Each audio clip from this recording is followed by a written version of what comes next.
Shut up and sit down.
Shut up and sit down.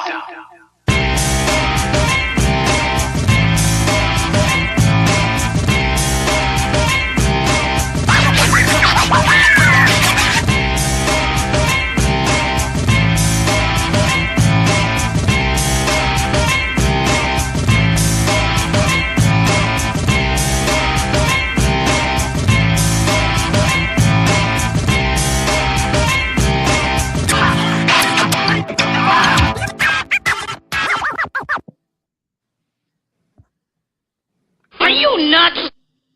This is fucking crazy shit. Maybe the dingo ate your baby. What? The dingo ate your baby.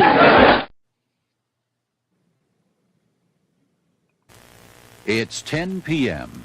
Do you know where your children are? This is drugs. This is your brain on drugs. Any questions? Ruth is up. He looks sluggish. Martin, all he's doing is sweating. I'm not sweating and I'm wearing a turtleneck. You're fired. Jackson's out to talk to Ruth. What's wrong, babe? I was out all night, Reg. Try this. Lipton Brisk Iced Tea. Ah, that's brisk, baby. Give it a ride, babe. Holy cow, what a shot! Get a case of that stuff for the post. What in the wide, wide world of sports is going on here? It's a third floor impromptu show. Greetings and welcome, people of Earth. Put it together with just... It's a long story. It's a long story. We're going inside the numbers tonight for the Yankees. We're going to have some Yankee talk. I had to come up with a name for this thing because it happened so quick. So I went with Yankee Chit-Chat. Talking about Yankee Chit-Chat, I can't do it alone. And I'm going to do it with three guys. We're still waiting on one. I got two here, bookends, twins, Jason, Evan, who not only can carry a play-by-play in basketball, baseball, whatever it may be, even football. These guys can interview. These guys got bright futures in announcing, interviewing, covering ball games. The list is endless. Plus, one's going to be an accountant. The other one's going to be a bouncer somewhere on the Jersey Shore. Who the hell knows? They could be the new tag team for all we know. Two huge guys. But the main thing about these guys is nobody comes on the third floor or in this chat unless they have a baseball IQ. Gentlemen, Jason, Evan, welcome in and welcome to the third floor. How are you guys doing tonight? Victor, always good to see you. First time we're on this platform. We've obviously been on YouTube together, StreamYard, but first time on here, first time on your individual channel. I'm really excited to get your insights on a lot of things. The live chat could be one segue into that, but I know you have a lot of deep thoughts and feelings, and I love the way you carry your play-by-plays too. You're like a historian. I've watched a lot of your stuff. It's really amazing how you operate and break down the game to a historian standpoint. I love that. You do a great job, and we're very happy to support you tonight. those are some very kind words, and no, people, I did not pay him. He's talking from the heart. And Evan, I appreciate that. That I'm speechless. I have to go to your brother, man. Thank you, man. That meant an awful lot. Jason, the other half of the bookend, the other half of the tag team. How are you tonight? I'm all right. I'm all right. Doing well. Good to see you guys. And Victor, always loved your stuff. So thankfully, I'm a part of this tonight, and glad to be talking some baseball with you guys. And yeah, let's get it going. Yeah, let's get it going. We are waiting on Chef Nick. Maybe he's flipping some omelets somewhere. We'll wait on him. I'll know when he gets here. We'll just bring him in. Before we get into the Yankee numbers, I believe it was in the chat, or I think it was in the chat, and Evan was calling the game, and we got it. When I got into the chat where everybody was talking about Trent Grisham. You guys know I'm a big Trent Grisham guy. I believe in Trent last year. I don't care about the 22. If they wanted to give him 32, I really wouldn't care. I love Trent Grisham, and Evan knows that. And Evan was kind of questioning, Boone having him lead off, as much as he does as Trent Grisham. And I was looking at the numbers, Evan, and before his injury, I'm sure you'll admit, he was starting to catch fire a little bit. He was, yes. The point being is when just before and as he was getting hot, the Yankees jumped 2 spots in hits per game. They went into it. They took sole possession of their own on base percentage, which I think at the time landed them in second. Slugging was going up, and as much as it's worth, I don't know how you guys feel about the OPS. To me, it's just an inflated number. It really, I get it that people love the 4-digit one, but I don't think you're really basing anything tremendously hitting on an OPS. That's just my opinion. But even that was climbing. Since his injury, they're starting to drop in both in all those categories, with the exception of OPS, on base percentage. So it was right as the peak is my opinion. I was trying to tell you, no, leave this guy there. And then what happens? Judge goes down, Grisham heats up, Rice starts to feel comfortable, Bellinger behind him, with Grisham leading the way, and that's gone. And now we're right back to the rotating leadoff spot. Do you understand my point about Trent Grisham and how it was starting to progress offensively as a upswing for the Yankees at that point, with having Grisham in the leadoff spot? Unless you have a different opinion on it. No, you bring up some great points there. I definitely do see what you're saying there about Trent.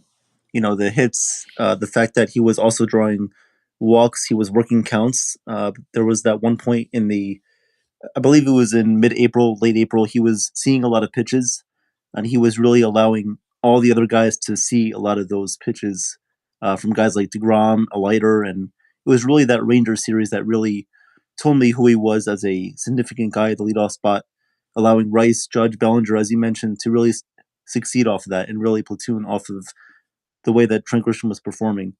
In the beginning of the year, no, I wasn't a huge fan of Grisham. When he did sign with the Yankees back when they gave him the qualifying offer, I was a little bit upset just because I wanted to see other guys like Jones and Dominguez have that opportunity, just because when we saw Dominguez last year when the Yankees went on that 5-game winning streak, Dominguez was hitting over 300, and he was really providing a lot of speed and certain aspects to the team that I felt like they really needed this upcoming season.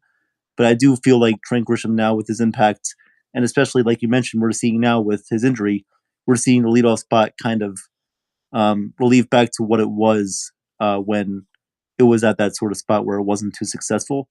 And I definitely do agree with your point on that. But Grisham, as of right now, he's doing well, and we're happy for him. And even before he was known to be this leadoff guy for the Yankees, he was a guy that would come off the bench. He was a clutch guy, though. He hit some significant home runs for us. If you remember that series against the Dodgers where he hit that grand slam, that was a great moment for him. I like Trent Grisham as a player. He's like this old school ball player, no batting gloves. Reminds me of a guy like Ricky Henderson, of course, without the speed, but he has that impact, the mental impact of the game that you need. And I do feel like he could definitely be a significant part. So you have definitely changed my mind on Trent Grisham, and I've seen where his impact is now. So I thank you for that. Not a problem, Evan. Yeah, I'm not saying as much as yeah, was trying to change your opinion on it, so that yeah, you could say that's changing your mind, and no, I appreciate it, and you made some great valid points to it. Instead of just backpedaling, and no, you still made significant points to fall into that significance of having him in that leadoff, and like me and you were talking, not the swinging doors at first base between basically what it's turned out to be Rice, Goldschmidt, Goldschmidt, Rice, however you want to do it. I kind of thought with the injury to Grisham, I would maybe see, Cabby step up into that leadoff role just to give it a taste of the top of the lineup. What would that be like? But I was thinking of it, and I was like, if I'm thinking like Boone, which I hope nobody in life ever thinks like Boone, uh, surprised we didn't see Rosario in that slot yet. He came close today, but the significance of having Ben Rice leading off the game one, no pitcher wants to start the game off 1-0 on a bad pitch, and Rice is the guy to do that. Put a guy like Rosario or Cabby in that position. Now you're back to the traditional leadoff of a Trent Grisham. Get on, take balls on. How any way you can get on, get on. So does that make sense to you guys? Yeah, then that makes a lot of sense. And Goldschmidt, he's definitely a guy that I could have saw at the leadoff spot today, actually, with the lefty on the mound. And of course, he hit the home run today to lead off the game, but he was batting third, I believe, not first.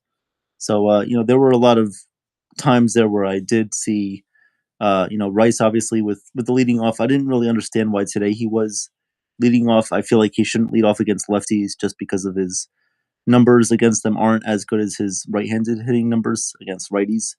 And so there were some points that I didn't really understand that. But yeah, like you said, it's sort of like a rotation now. They're Goldschmidt, Rice, but Caballero, I feel like he should get his opportunity there. He would provide a lot of speed. He works counts, and he would definitely be a good fit for this leadoff type role. I do believe that. Yep. Yeah, and again, going back to your point there with Cabby, but again, trying to think like Boone, which is not healthy. Um, I I just think he's misusing Cabby in so many different ways, and he's rolling the dice and getting lucky. You know what I mean? He's staying away from the seven, having him in the outfield so much, and putting Volpe in. Volpe cost us a couple runs today. Surprising? No, it's not. But it just seems like Boone just. It's like he can't make up his mind on Cabby, where all the fans are saying just throw him at short, put Volpe in there to give him a break or whatever. But I was hoping that they would put Max Schuber out there a little bit more. I really like what I'm seeing out of Max. I mean, I don't know what anybody else's opinion on him because he's not really being utilized. But when he is being utilized, he's effective. He's effective in the lineup for sure. Yeah, Victor, I do want to get your thoughts more on sort of not only this year, but in past years, Boone's thinking. I do want to get your mindset on that. But I wanted, as I said on the stream today, I wanted Caballero to be at shortstop more often. I do like how Volpe is getting his time, and I think he deserves it. He's a good kid. He gets his chance, but he does have to produce as well. And there are some costly errors that he made. Last year, he made the most amount of errors as a shortstop in the AL. And I really feel like there needs to be more of a balance there because when Caballero was there at shortstop in the beginning of the year, he was doing great. And then Volpe comes back, and maybe Caballero sort of loses that confidence of not playing shortstop every day, being in his natural position. And now they move him to the outfield, they move him to right field, they move him to left field. And now it just feels like there's a different dynamic with Caballero. And I really feel like Caballero should be at shortstop. Volpe needs to get some more days off. And you should allow Spencer Jones or Dominguez to be in right field, as Dominguez was in there today.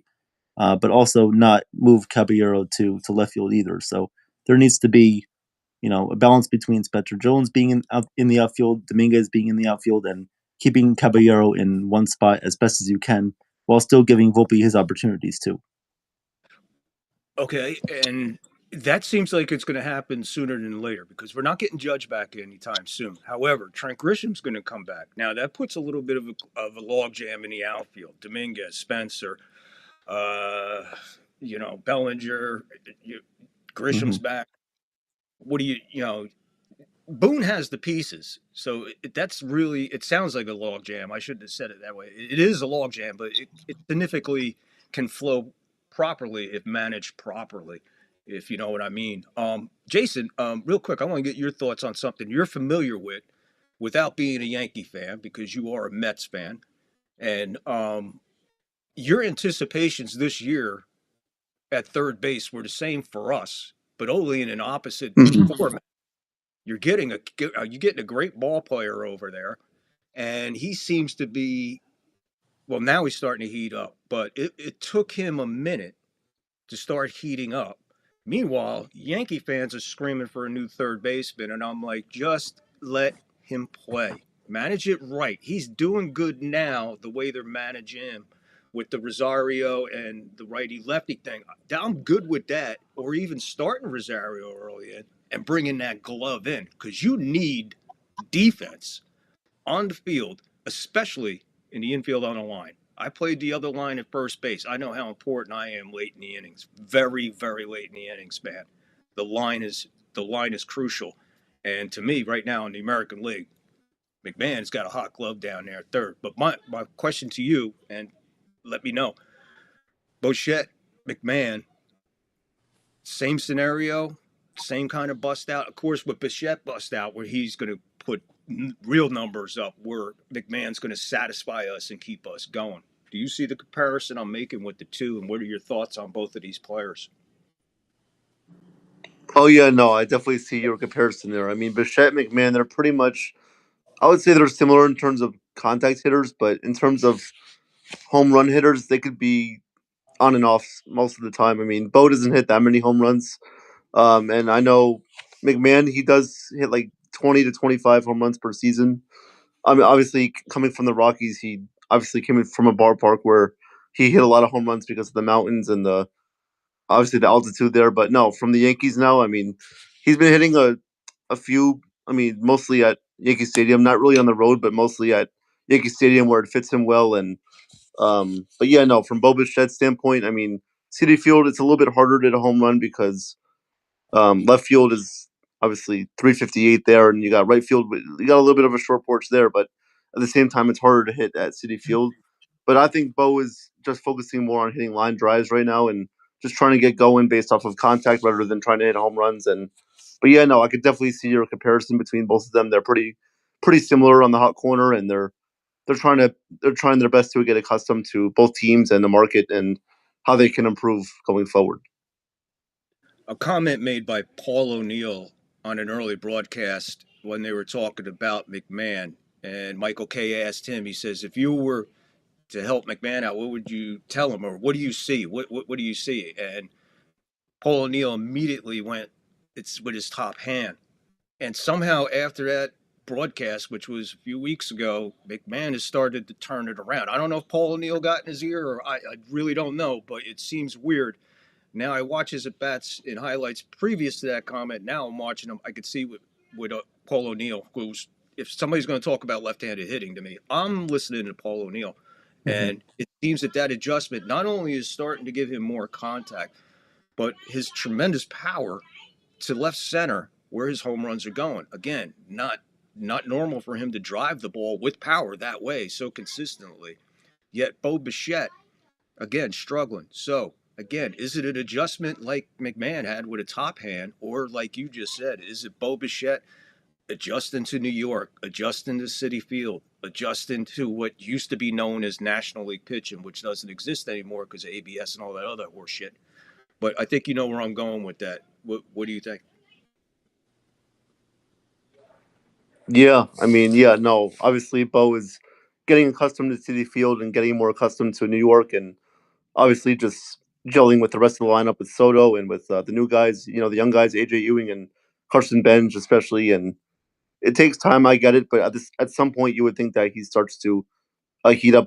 Obviously, with the summer, obviously here now with June, July, these hot months of hot baseball and playing in New York, it's gonna be better. I could see it already improving for him in New York, and we'll see if he stays on his contract after this year. He has an opt out, but I don't know. I mean, he's gotta play better. Obviously, his defense right now is is okay. He has some things to work on with that, but his offense is definitely getting better, like you mentioned, and definitely hitting more line drives. And he's just got to be more consistent on, that kind of stuff. All right, I'm going to go to your brother in a second because I want to hear his thoughts on McMahon and Bochette the same way. But I'm going to ask you a question. Do you think the Mets have any shots swimming into any kind of contention, or does it look like we're just going to run it out, man, and see what happens? Well, if I'm going to be honest here, I'm going to say that they don't get into contention because they can't win consistently. They win 2 in a row and then they lose 3 in a row. They can't win consistently. If they're going to go on a run, they're going to have to do that. And right now, they just can't do that with the starting pitching. Freddie Peralta, he's just been a disgrace, fucking disgrace. He's been, of course, you got Clay Holmes right now is injured. Christian Scott right now just got on the IL, so he's injured right now. Obviously, I mean, Kodai Senga just not good at all. I mean, this team has no starting pitching. Yes, the bullpen is good, but it's if they're going to go on a run, it's got to be more consistent playing from now on, and they obviously have to play better. And I don't know, David Stearns is, to me, he's not a good GM. He needs to be fired, and Mendoza isn't really helping out with that. With these punt games, he's punting out lineups out there. He's putting out Eric Wagaman, Zach Short. I mean, these guys are not doing anything to help the team, and it's just not a good look. And yeah, they're not going to go anywhere, I don't think. See that again. I don't lie to my audience. See, that's as honest as opinion you can get from a fan of a team who he's loved all his life. Young guy, but still he knows the history of the Mets and understands it. And that's what I mean by the baseball IQ. Prove it right there. Thank you, Jason. Excellent. Thank you, Evan, Victor. throwing it to you, Bochette, McMahon. What is your opinion on my little comparison there between the two? Oh yeah, no, for sure. I just want to add on quickly before I get into that. But Jason, no, you made some good points there about the Mets. That's the whole reason why they can't really go on a run. I heard Ken Rosenthal tonight. He said if the Mets want to go on a run of getting 10 of 12 or winning 12 of 14, just getting to that point, they need to have reliable starting pitching, and the Mets just don't have that right now. They have one or two guys that could be reliable, but they're question marks. Freddie Peralta, yes, he did pitch very well in Milwaukee when he was their ace, but this is New York. This is a different environment, and the Mets don't really have the capabilities or the resources behind Freddie Peralta in some of those guys. I mean, I know Nolan McLean is doing better than he was earlier on in the year, but there still has to be more reliable pitchers behind a guy like Freddie Peralta who can't really be trusted as that number one guy. And especially the Mets bullpen it's been better this year. I feel like it's been okay, but really Devin Williams and Luke Weaver, how much can you really rely on them to be reliable starters? I mean, we saw the same thing with the Yankees last year, with Luke Weaver obviously being great, and later on in the year he pretty much got shelled a lot of times, and he was figured out by a lot of different opponents. And I feel like that could happen to the Mets this year. The Mets, I feel like they don't really have a lot of reliable backup options.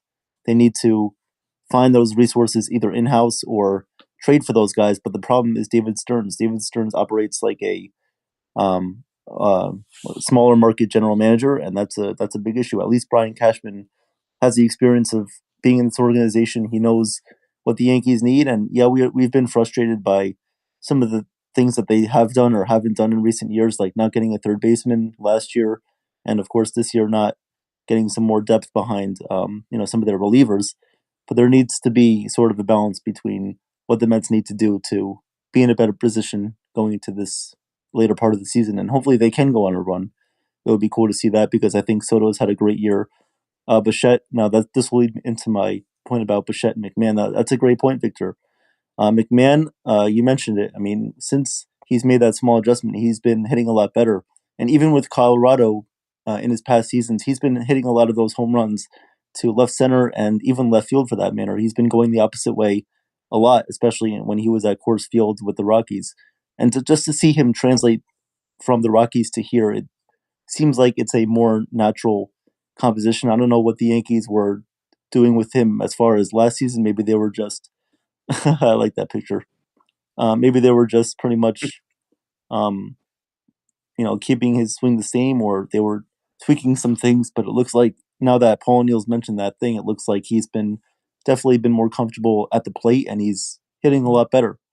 The strikeouts are always going to be there. He's always going to be around 220, 230, maybe even 240 as a hitter. But as long as he can come up clutch in certain situations, the situational hitting from him has been about average since he's been a Yankee. Even last year, he's hit pretty well in those situations. So as long as he can give us those clutch situational hitting, and as long as he can provide great defense at third base, then you're pretty much not going to care about his strikeouts because you know the home runs are still going to be there, and you know his clutch hitting is still going to be there too. Bo Bichette's always been a reliable guy. I feel like except for the injuries. If it wasn't for those injuries, I feel like he would have been a way better player with Toronto. But even with that said, he's a great postseason player, and he is a good contact hitter. So the Mets can still utilize him in those ways as long as they make the right moves to complement that. Of course, Lindor being hurt is not going to help that manner either. Once he gets back, I think the Mets will be a more competent team, more complete team. But no, as long as you're getting some satisfactory production out of Ryan McMahon, I agree with you, Victor. I think the Yankees need to leave him be. I think they just need to let him do what he's going to do. And last year in the postseason, he did do pretty well. He was one of the few guys that did come up pretty clutch. He got a couple of hits, and he even got a home run last year in Game 4, the one that they lost. So they need to be able to just leave him be. I do like Rosario platooning with him as well. And the thing is, they're not going to be able to move McMahon's contract this easily. I mean, he's making what 16 million, and he's on the books for the next couple of years. So Yankee fans can sometimes be unrealistic in some of these ways, where they're just like, "Oh, get rid of this guy, get rid of that guy," but they don't understand the compensation that you're going to have to give up with that if you are trading a guy like McMahon. Like you're going to have to give up some more international money, or maybe even prospects to trade McMahon to get something back. So it's just going to be very hard. So I would just say leave McMahon there. He's doing okay. There are some points where I do call him the wet flower because, he needs to toughen up in certain situations. Chef Nick said that he needs to go to the WNBA to get punched by Brittany Griner, which is awesome. But no, I do think that McMahon is doing okay, and he should be left alone. Well put. Well put. There you go, people. Bookend IQs in baseball. That's why they're here. Fantastic from both of you. Jason in the chat said the Mets are going to have a fire sale. Michael Elridge just joined us, and John the Beagle Dad is hanging out. What's up, guys? Let's talk about the elephant in the room. I mean, when it comes to the Yankees, it's all about this guy. Mm-hmm. Injured. He's out. We got some kind of a chest injury for him. I'm hearing rumors now mid to late August. I don't know what mid to late August is. Mid to end of August sounds more, supplement. But right now, gentlemen, the Yankees are playing pretty friggin' decent without him. Does this continue? I mean, we got guys stepping up. We got more than the whole team is stepping up. Guys are trying to step up, but still struggling. Your Scars, Ali Sanchez, and the other guy who's constantly struggling, Volpe. But do you think Boone has all the right pieces right now to continue this quest without Judge to get through till Judge comes back? And when Judge comes back, will he have enough time to warm up to be Judge that we need? Yeah, that's a very interesting point right there. I think Boone does have the pieces. I think he has the pieces now.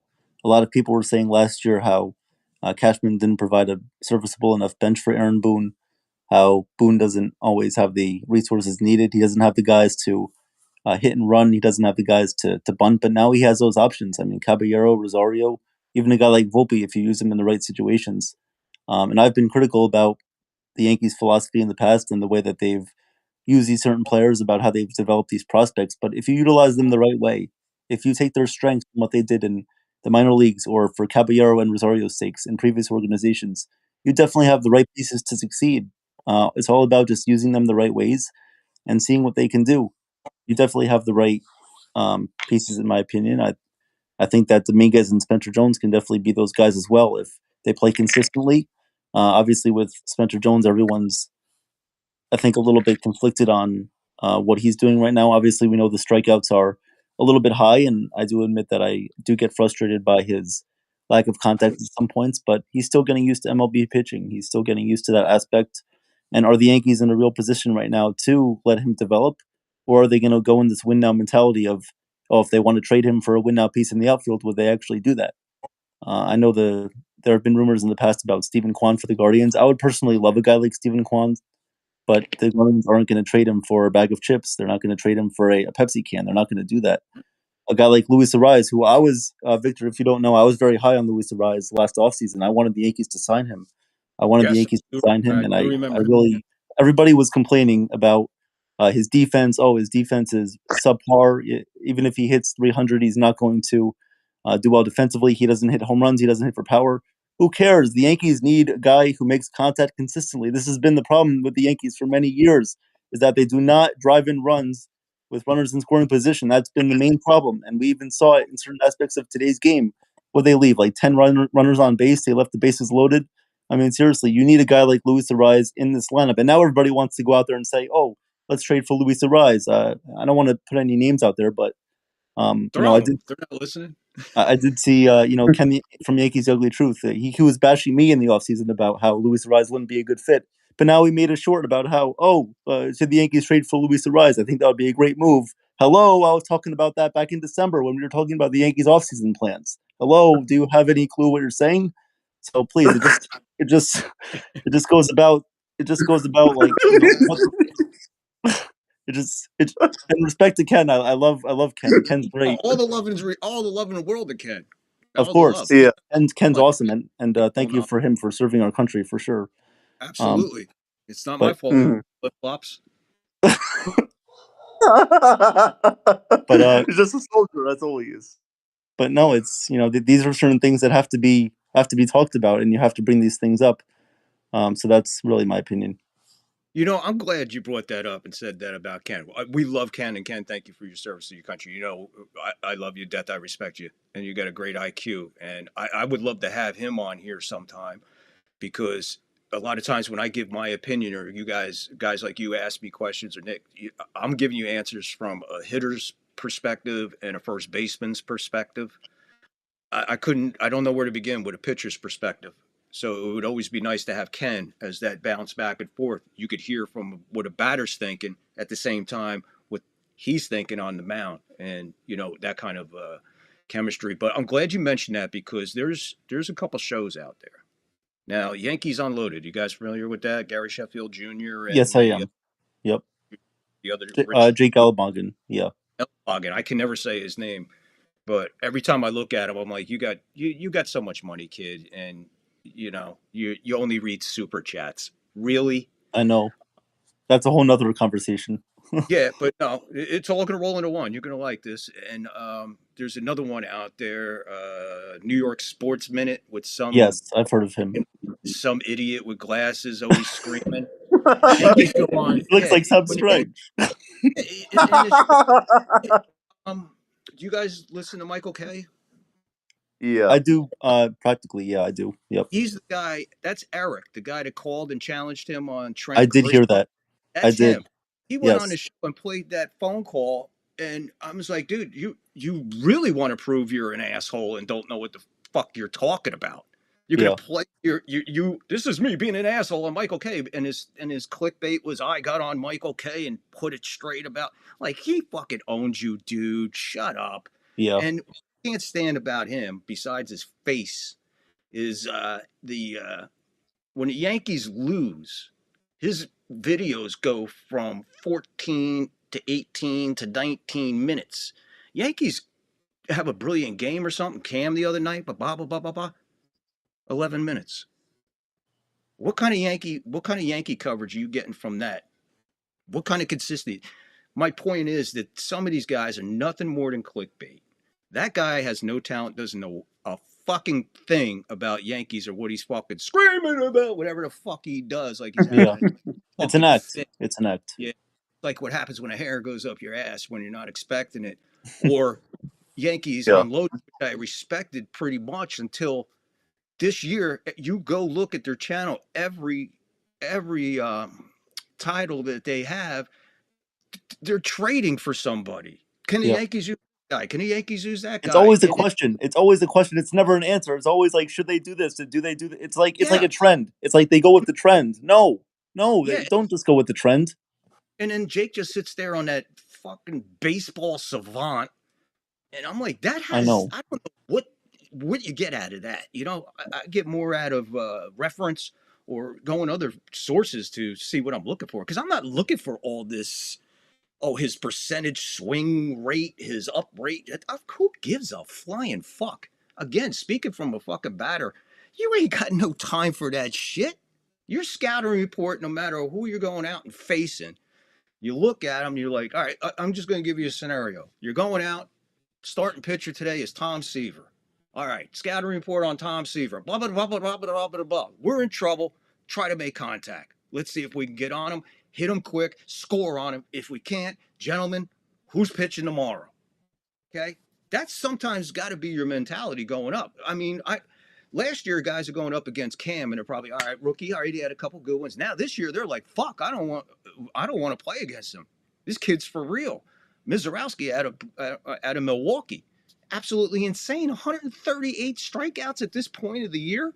That's insane. And Yeah. that's on pace for almost 300. Okay, but I'm just saying, cover this. Don't be sitting there telling me that I don't even who's the guy Mason Miller. Oh yeah. You Miller. think I think this guy is that they're engaged or something. Jake wants him so bad on the Yankees. I'm like, what do I need him for? I went on in there and made a comment, and I said to you guys last year during play-by-play coverage, way back in the beginning, if you remember, I came in the chat and everything. I was on with you guys and everything. I said to the Yankees, right then, go get this Dingler guy. Go get Dylan Dingler. Get this kid. Bring him on to pinstripes. He's good. He's good. Mm-hmm. This year, everybody who said he's way out of the conversation, no, blah, blah, blah, blah, blah, blah. Jason, is Jason still here? Jason Petruzzi? Jacob Petruzzi? No, Jason. Jason Custodio. Custodio? Oh, Custodio, yeah. Is he still here? All right, because we brought it up there, but anyway, I'll calm down. Where was I? I lost my train of thought. Dylan Dingler. Dylan Dingler, I said last year. So, oh yeah, on Jason's show, I put in the comment, maybe the Yankees should go after Dingler. He took the time out. He went in, looked at his numbers and said, hey, this guy don't look pretty good. But the question is, what about his contract? I said, go look at his contract, man. He's in free agent year or something like that. And go look at how much he's making. He looked it up and he's like, hey, this might be doable. And we might not have to give up an awful lot to go get him right now. A JC Escara might be nice on the hook. You know what I mean? Or, somebody around there. You're not talking Spencer for him. You're not talking Lombard for him. You're not talking, what's his name? The ZZ Top guy, LaGrange down there. Mm-hmm. You're not talking like that, but you might be talking to a guy, in that caliber. Or would you guys go as far as maybe if Detroit said, hey, we'll give you Dingler for Weathers and Escara? I would do that. I would definitely do that for sure. And tell me if I'm wrong. Do you think I'm hurting the Yankees? Do you think I'm absolutely insane just putting Weathers' name out there as trade bait for Dingler? No, the Yankees have a lot of depth when it comes to, if you think about, I don't know, do you think they're going to move him to the bullpen later on this season? Remember you asked me before about Boone's mindset. Mm-hmm.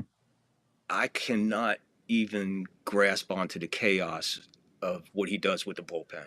I can't find a pattern of chaos. I have no idea what his scrambled brain is thinking with bullpen. No, I don't think he would do that. I think he'd be stupid enough to keep him in and put a guy like Warren there. And Warren's on a roll. Had a rough one, whatever. What's he, 7-2? 7-3? Okay. Right. That's why the stats don't always tell the game, because today he had 6 runs allowed, but he only had 2 earned runs. So that tells you something right there. Yeah, 4 were on Volpe.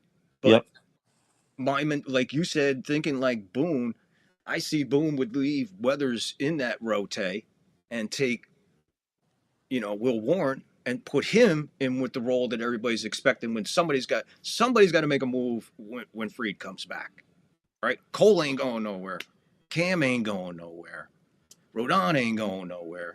Then you run into the question mark city. It's between Will Warren and Weathers. One's got to go. Somebody's got to go. Mm-hmm. So if you're in that situation, why not put a package together? Not only worry about putting one in the bullpen or whatever, put one in a package deal with Escara and go get a right-handed hitting catcher in Dingler. You're getting defense, you're getting speed, you're getting a right-handed bat with power. With power. He's got power. And I think when we looked him up, he's probably around a 260 hitter.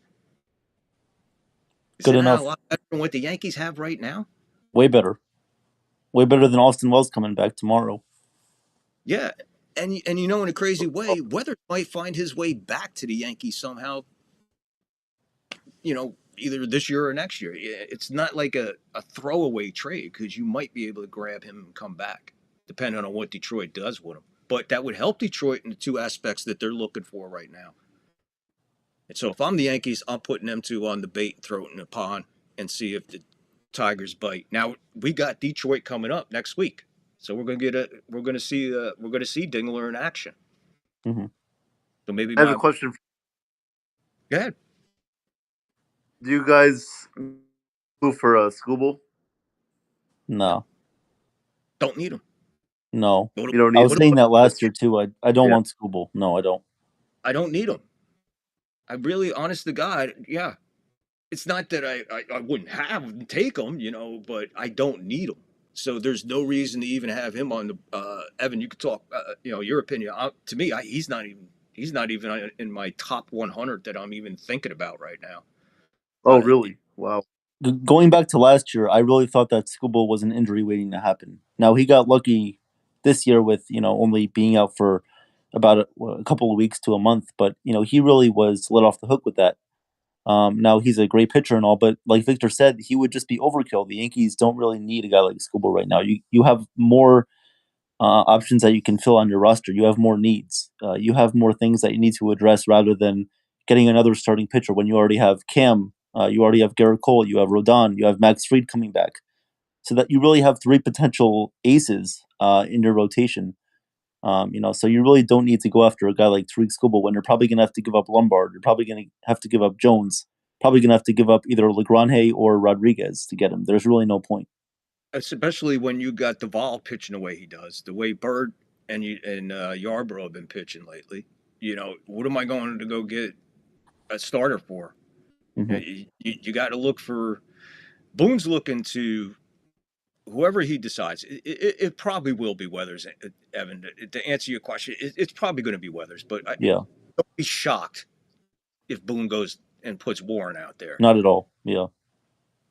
So, but yeah, Jason, great question. But even if you ask me, like Evan said last year, I'm like, I don't think I need him at that. I don't think we need him. Yeah, Victor, I also want to touch on something with Boone too. Like a common thread that we've seen with Boone is he always goes like the hot and cold route. He always, when guys are doing well, he usually sits them for guys that are coming off the bench the previous day. When guys are struggling, he usually goes back to those guys. Why, in your opinion, does he do that? I know you were like a player from that player's standpoint. Like, why? What is that? Does that help the player? Does it not? And why does a manager like him do that? I know Boone's very analytical thinking, so he might have some certain numbers on that we don't have. But why does he do that? And what's the point of that? Great question. Well, as a player, it's a team sport. It's a team sport first. So you do what the manager says. No matter what. No matter what. He's the skipper. He's the man in charge. You got to roll with it. But yeah, it's going to affect the player. It'll affect the player more mentally because he can't react probably the way he wants to. Does that make sense right there? Yeah, that makes sense. I'll give you an example. We were heading into the playoffs one time, and I was red hot. And Pepper, our manager at that time, We showed up to play game one. I looked at the lineup. I'm not in it. I'm like, uh, something wrong here? Is there a mistake? He says, no. Go sit down. If I need you, I'll call you. I'm like, the fuck? But team sport. And I went down. I was fucking beyond fucking pissed. Mm-hmm. But it was a tough game to get through. We wound up losing that game, so I was even more pissed.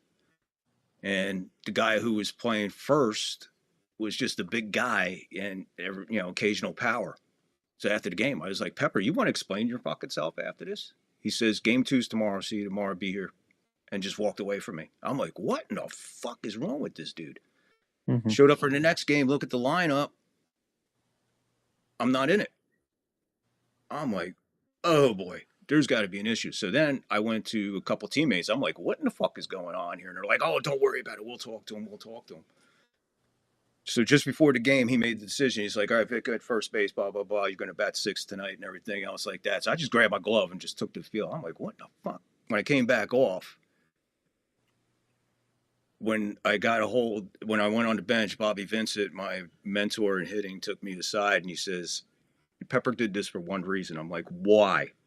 He says, how pissed off are you right now? I said, dude, I'm fucking beyond. He goes, there's the bat waiting for you, and there's a ball out there waiting for you. Have fun. And guys, I went out and I went on a tear. He caged me to get me to a point where I would just explode on the field, knowing that mentally I could handle the benching, understand the benching once I found out what the benching was all about. But when I got in that batter's box, everything just switched off and it was just me and the pitcher and get my job done. But I was overly aggressive. I was getting mouthy with everybody who got on first from the opposing team, just trying to get anything, a shove, a push. Come on, I was there. I was caged. But he did that for a reason. I don't think that's why Boone's doing it to certain guys, but I just think mainly, dude, he's hard to figure, man. He really is hard to figure. Will you ever understand why he brought Nestor in the World Series? No, not at all. Nope. That's why it's hard to answer Boone questions sometimes. Matter of fact, you guys don't mind if he joins us, do you? Nope, not at all. I'm here. Yeah, there he is. Boone's going to join us. But I mean, really, this is Baboon. I mean, that's his mentality. But yeah, that's a great question. I know I probably went a little outside the box on the answer, but it's a tough question. It really is. But when you're slumping and they take you out, it's all on you. So you just have to sit back and reevaluate yourself, talk to whoever helps you with hitting. If your glove is starting to struggle with defense, making bad, go talk to the guy who you're in the infield with. For me, it was my shortstop, Eddie. I'd go to him for anything if I felt uncomfortable or something. Or, too much backhand today. He'd yell at me, too much backhand, because I used to like the backhand come across. And he didn't like that. And he'd yell across the diamond, too much backhand, stop it. I'd be like, all right. But so moving forward, we looked at, I put some judge numbers up there. I don't know if you guys seen him, where he stands right now in his career, but moving forward, let's roll through a couple guys and let me know what you guys think about these ball players. Let's start off right here with one of our favorites. How about Jose Call Me a Cab Caballero? What are we thinking about him, Jason? Jason, do you like this guy? Is he like? Do you like a feisty guy that gives the other team they just want to smack him? And having a guy on a team that's like that annoys another team. What are your thoughts on him, Jason? Then we'll go to Evan. Whoa. Yeah, no, I really like Jose Caballero. His ability to get on base, his home runs too. He's shown off his power a little bit with you guys, and he's gonna fight all the way through. That's what you love about the guy. So I like him. You like his feistiness, though. Would you like Yep. to have him that's annoying like the Braves and Phillies on a constant basis, like we have him annoying everybody in the American League now? You would like a guy like that, right? Yes, definitely. Yeah, you guys haven't had a guy like that since probably Lenny Dykstra. Yeah. Evan, what are your thoughts on Yeah. Call Me Caballero? Wow, Jose. I Well, there mean, you go. before he was used with the Rays as more of like a utility slash partial guy in the lineup, but now he was being used every day, and we can see his full potential. I do think Boone has that personal aspect with players too, when he tells guys, just go out there, do your thing, because he was a former ball player. He has that experience, and I think he does relate well to their players, to their emotions and their feelings. Even though sometimes it could be a good or bad thing depending on what you believe. But I think Boone does have a sense of what he does well. Obviously the defensive metrics come into play too with that, whether he's playing a certain position. We know that he's better off suited at shortstop full time rather than the outfield. But I do like Jose. Now I do get frustrated sometimes with him leading off the bases too far. We saw him get picked off the past couple of games against the White Sox, and then today against the Reds, he got picked off again. It did get me mad a little bit. I will say that. It's like, what are you doing? That's a bad mental mistake.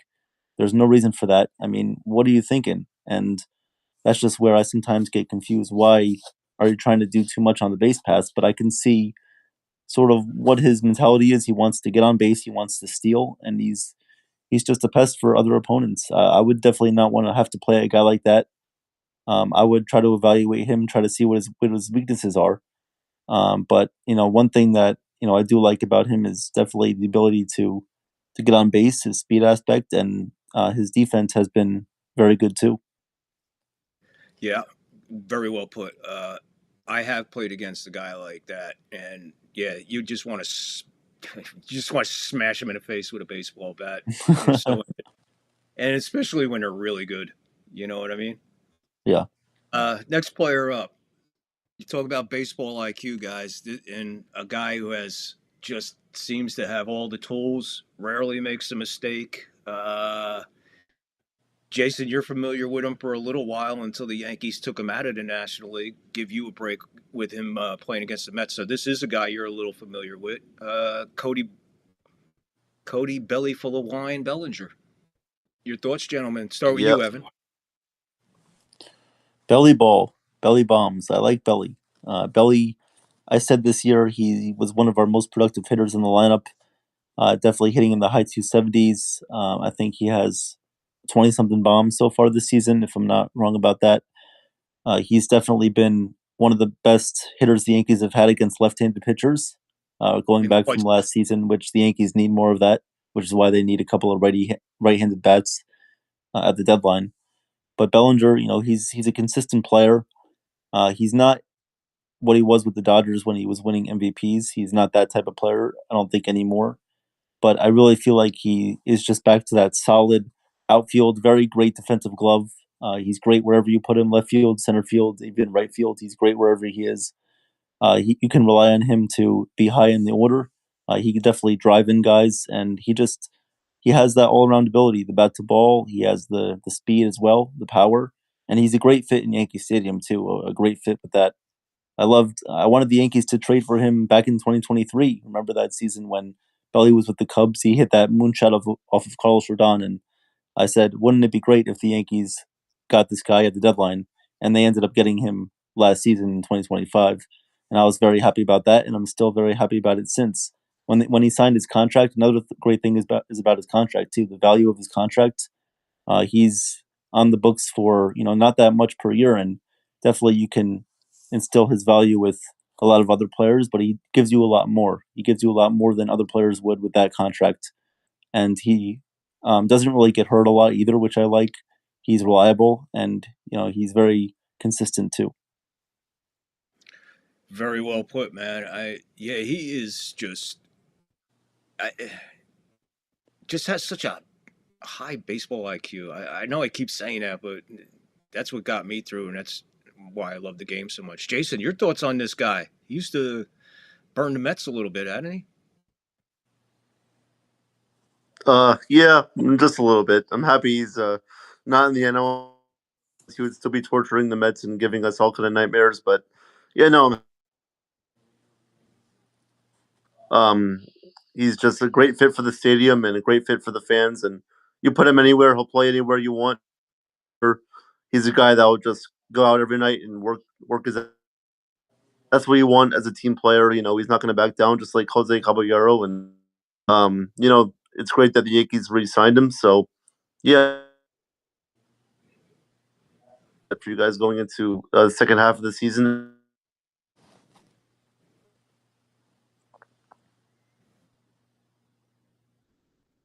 Is he frozen? You good? Are you there, Jason? You there? He froze up for a second. I think he's Yeah, done. I saw he was cutting in and out a little bit. Yeah, just a little bit. Yeah, And yeah, I'm done. Okay. okay, we We got you. didn't really hear Yeah, the. most of it kind of went in and out there, Jace. Yeah, But we we didn't got. hear the back end of your talk Yeah. there. Can you Yeah, just give final thought to what you were running through there? Oh, he froze up again. Come on, don't freeze up like the Mets. Come on. Not now. Not now. Can you guys hear me? Yeah, Yeah, you're now just we can. cutting in and out a little bit. Yeah, you seem to be very choppy right now. It's because of this fucking phone. There you go. Is it an iPhone? Yep. iPhone 11. Yeah, the new one. Yeah, no, we have to replace There's a these good. phones at some point soon. There's a good advertisement. All right, Evan, A being lot that of guy, we'll wait for your brother to come back to life here. people have the Google Pixels now, the Samsungs, but for some reason, I find iPhones okay. Yeah, I use Samsung, but right now I'm on a Mac, a Gotcha. Mac laptop. But let's go to the next guy. Seriously, comeback player of the year candidate, possibly. Paul, minor 49er Goldschmidt. You think think he has a shot, comeback player? And what I mean by that is this cat's having a hell of a year here, Evan. That Goldie has definitely been very reliable. He's a World Series champion. He knows what it takes. He's had trends in the past, I believe, with the Cardinals of doing very well in the first half of the year, but sort of falling off in the second half. I believe this year, especially with Judge coming back with that protection, I do believe Goldschmidt. I do believe Goldschmidt is going to be definitely a revamped player in the second half of the season. Would you? This is also a question for you, but I'll ask that at the end. But I think Goldschmidt, he gives you very reliable defense at first base, splitting time with Ben Rice. Today, as we saw with the Volpe Rice combination, I would have liked to see Goldschmidt at first base today, but of course that goes with the Volpe thing. So it's sort of um, like a mysterious thing there with talking about Rice and Bellinger, just a coincidence sort of thing. But I would have liked to see him there because he's just very reliable. He saved a lot of Volpe's errors last season. Who still ended up with the most errors as a shortstop in the major leagues. But Goldschmidt's very reliable there. I like what I'm seeing from the bat too. He's providing a lot of power, which I like. I believe 13 home runs now, or Yeah. 12 home runs on the season. His ability to go to the opposite field, his ability to get runners in the scoring position, the situational hitting. He brings a very professional approach to the team. But the thing I want to ask you, Victor, is do you think they should give him a little bit of time off? Do you think they should rest him a little bit or maybe DH him a little bit more before Judge comes back in the second half, just to give him that sort of rest and reset mindset? Right now, it ain't broke. Ain't no worry. Don't about fixing it. All right, this is going to be hard to say, but I'm kind of with Boone in the way he's platooning him. I think the only thing that's handcuffing Boone a little bit, where he has to give Rice a little bit more playing time at first, is because Paul, he's not going to be able to go 5 games. He's not going to go Monday through Friday. Somewhere in there, he's going to have to DH one way or another. But I kind of like a 3-2 kind of platoon with him. Let Rice go for 3. Put Goldie over there for 2. If you want to do the lefty righty matchups, I really don't think you have to pay attention to that anymore because Goldschmidt's already showed he can do a little hitting enough to survive in a bat against the lefty. And Rice, it doesn't matter who's up there, lefty, righter, it doesn't matter. He's hitting everybody in sight. But the only thing I would see like to see on a consistent basis is the 3-2. Rice 3 days at first, and then Goldschmidt 2 days at first. Because Okay. at the first base, it's not going to hurt you. Rice can only get better with the glove. Goldschmidt's already going to the Hall of Fame because of his glove and his bat. They're solid at first. To me, as a Yankee fan, the only thing that disappoints me is we don't have a first baseman. We don't have a Tino. We don't have a Don Mattingly. We don't have a Chris Chambliss. We definitely don't have a Lou Gehrig. But I think you know where I'm going with that. We don't have a Tex. You know, and once Teixeira left, man, it's just been beyond a revolving door, and it's Yeah. sad because Notary, one of the greatest positions in all of Yankee history, a lot of them guys played first base, which gave me Definitely. even more of an honor to be able to play first base the way I did with those guys as role models and people to look up to. I mean, those people I just mentioned, that's a pretty good cast of first baseman right there. But yeah, I that's the agree. only thing. That's the only thing I would do, Evan. I would, like I said, go to the 3-2 rotation. I agree. All right, let's see who's up next. Did you? Oh, I'm sorry, Jason. Your thoughts on Goldschmidt? I'm sorry. Oh yeah, no, it's all good. I think Paul Goldschmidt is he's he's an older guy, but he's a guy that will still give you reliable numbers on a day to day basis, and he's a team guy. Of course, he'll show up when it matters, and he's a good mentor for the young guys. To mentor Volpe, Ben Rice, those guys, and you'll definitely get the best out of him, and it's good that they still have him. And another guy that you were familiar with as a Met fan when he had his time in the National League with the Cardinals, right? Yeah, Cardinals. Yep. Hmm. So again, two guys back to back now with the Yankees, and they're still doing damage in the National League. I mean, in major leagues. So that just goes to show you the caliber of these two ball players. And I guess as Yankee fans, I'm glad to have both of them. And they're, like I said, they're Goldschmidt's definitely a conversation for the Hall of Fame. Hmm. I just want to let you guys know I got some Judge news for you. There were actually I uploaded this picture earlier. I got a picture of him and Stanton hanging out today. I don't know if you guys seen this. I don't know if they brought it up on Yes or Not. Let me bring it up. Whoop, and where are they? There they are. This was shot. I believe this is Central Park. I'm not sure. But that was Central Park earlier today. I think that was before the game, actually. And then this one came in. I just want you guys to know that Judge is resting peacefully tonight. That's what they do, just to make sure nothing else happened to our captain. So I just wanted to share that with you. Those two pictures Nice. came in here today. Let's keep going with the. We already talked about McMahon. We talked about Trent Grisham. Oh, what's that? Hold on. We just got another picture. I want just so Yankee fans are not upset. Hey, Judge gets all the special treatment. Just so you know, they didn't forget Stanton gets treatment too. So here's Stanton. He is resting securely right now after his day out in the garden, and we'll expect him back soon. So let's continue on here.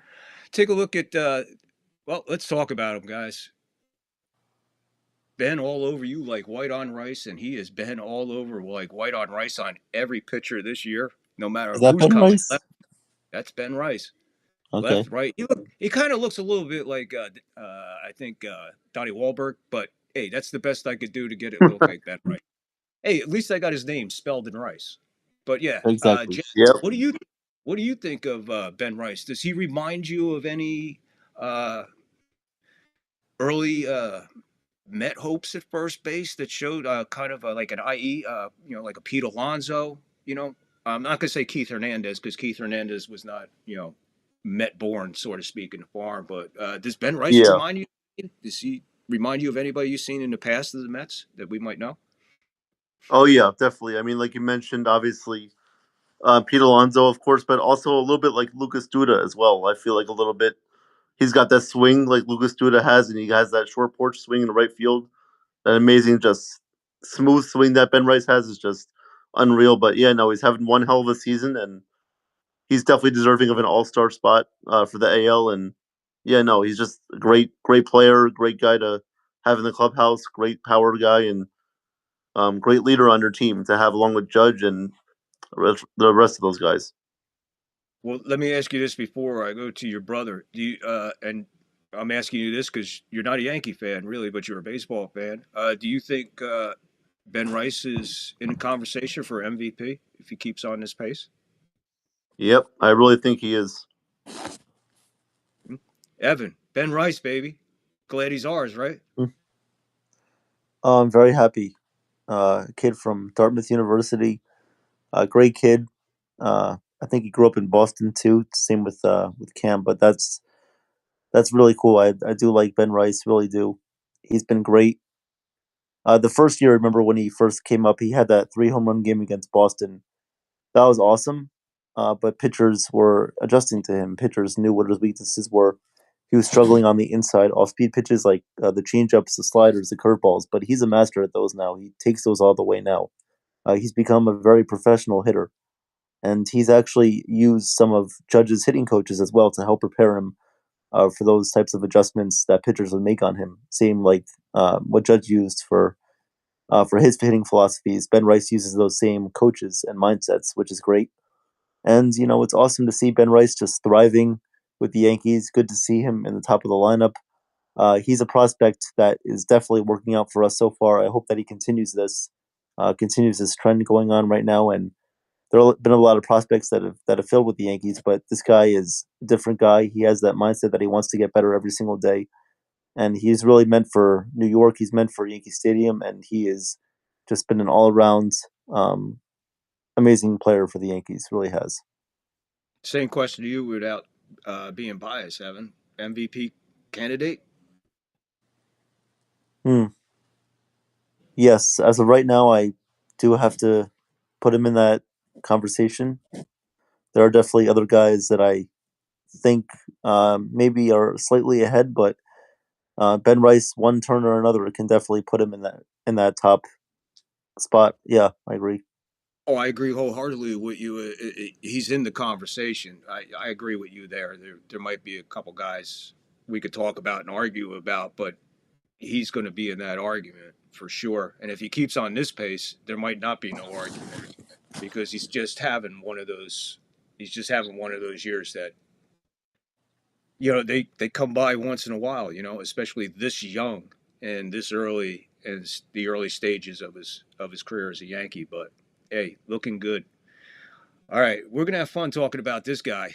I don't. Let's see. We'll go to Jason first because I think Evan might have a little bit more to say on that. So let's see what Jason has to say first. I'm gonna put it up and go. I Anthony knew it. three Circus Volpe. Oh, I knew it. Jason Volpe. Should we Oh, pull the and plug they on? Do we pull the plug on him? Too much playing time? Is he done, or is it just too much? Too much story? Too much love for this guy because he's good looking? What are your thoughts on Anthony Three Ring Circus Volpe, who showed today his Three Ring Circus act? Well, yeah, he might need to get out of New York because it's probably not the best place for him right now. Obviously, him struggling at shortstop and his bat is on and off most of the time. So yeah, he might be close to an ending in the Bronx. Would you want him to come to Flushing? No, no, no, no. I'd rather have a French bulldog. No, no, no. Well said, Evan. Evan, look, I let your brother go first because me and you and the rest of the Yankee fans have been just in a absolute Volpe zone phase, whatever. I am done with Anthony Volpe. I mean, yeah, again, it's the same story. Flash, double, triple, boom, boom, just fall apart, and you just got to wait until the wind rises again. I've had it with Volpe. I mean, at the point of DFA him, trade him, Put him in the minors, leave him there, let him retire his number in the minors. I've had enough of Volpe. Evan, help me, bro. Okay. Well, Volpe's a guy that a lot of people argue about. In my opinion, I like him as a person, but he is not the type of caliber player that I would want playing shortstop for the Yankees. Obviously, the history goes to show that with Derek Jeter and everybody else that was pretty much the captain of the Yankees. With in that position, you need to be stepping up to that level. But I like Volpe as a person. I think he has a lot of tools that he can offer to the team, but there's just too much controversy. There's too many situations where he just disappoints us. There are too many times where he doesn't come through. There are too many situations where he just does not evolve as a player, and we've pretty much seen that. There are a lot of the weaknesses that he's had. He's still having those same weaknesses, and there are a lot of opportunities the Yankees have given him every single day playing out there, but it just seems like he has not evolved to the type of player that the Yankees expect him to be, or the type of player that the fans expect him to be either. And I think it's time for him to possibly, be demoted, definitely for sure. When he came back from that injury, I wanted him to stay in the minors for a little bit. I wanted him to actually prove himself before coming straight up and taking over that shortstop spot. Now, luckily, they did do that. They didn't bring him up right away. They made that smart decision. And I also want to get your feelings on the Yankees' proactivity this season. But with Volpe first, it just seems like he has not lived up to the standards that we expect him to be. And there's a reason why we call him Volpe E6, because he does make a lot of errors in that spot and a lot of hidden errors too, because Paul Goldschmidt at first base has been saving his ass many, many times, especially last season. And he still had the most amount of errors. So there's really sort of that question with Volpe. But Victor, I do want to ask you, in your opinion, with Volpe, it's why hasn't he had that success, and what is he thinking out there? Uh, it's New York, man. I think he oversold himself. Maybe he thought he was better than he really thought he was. And then getting to that stage and looking around at 42,000 people who are cheering you, and then 2 weeks later, they're booing you. Once that gets into your head, it's not coming out. It's a Randy Johnson thing. When Randy Johnson signed with the Yankees, I'm like, this cat, if he lasts till July, I'll be happy. He ain't gonna handle New York. You knew that as a baseball fan and watching Randy Johnson throughout the years when they're like, he's going to New York. He's not gonna like that media. Now, to your point of Volpe being a nice guy, that's fine. The media has been kind to him. Now, and then the media comes down on you, that crawls into your. It's all everything wrong with Volpe is completely mental. It's almost like an alcoholic that needs his first AA meeting. He needs his friends to build. They have to break the ice and go. And it's a change of environment is the first thing they tell you in the rooms. Change your environment. Get away from your environment and things will change. Volpe gets out of here. We might be talking differently about Volpe with Detroit. We might be talking about a different Volpe with St. Louis or Texas or pick a team, it's just he's done. He's fried. It's New York. It's the pressure of New York that fried this kid beyond. And Yes. my personal opinion, I've seen it happen. Like you guys know, I've been watching the Yankees since 1970. I've seen this thousands of times as a Yankee and millions of times as a baseball fan. High expectations on somebody that walks in on a spring training, lights it up, gets on the field. First month, you're like, holy shit, give him golden cleats. And the next thing you know, he can't get out of a wet paper bag. It just, once the mental aspect is set in, it's beyond batting coaches, it's beyond teammates. There's the only help you need is out of that environment and get the help you need when you get to the next environment to clear your head from that environment. That's my opinion, and that's what happened to Volpe. Too Right.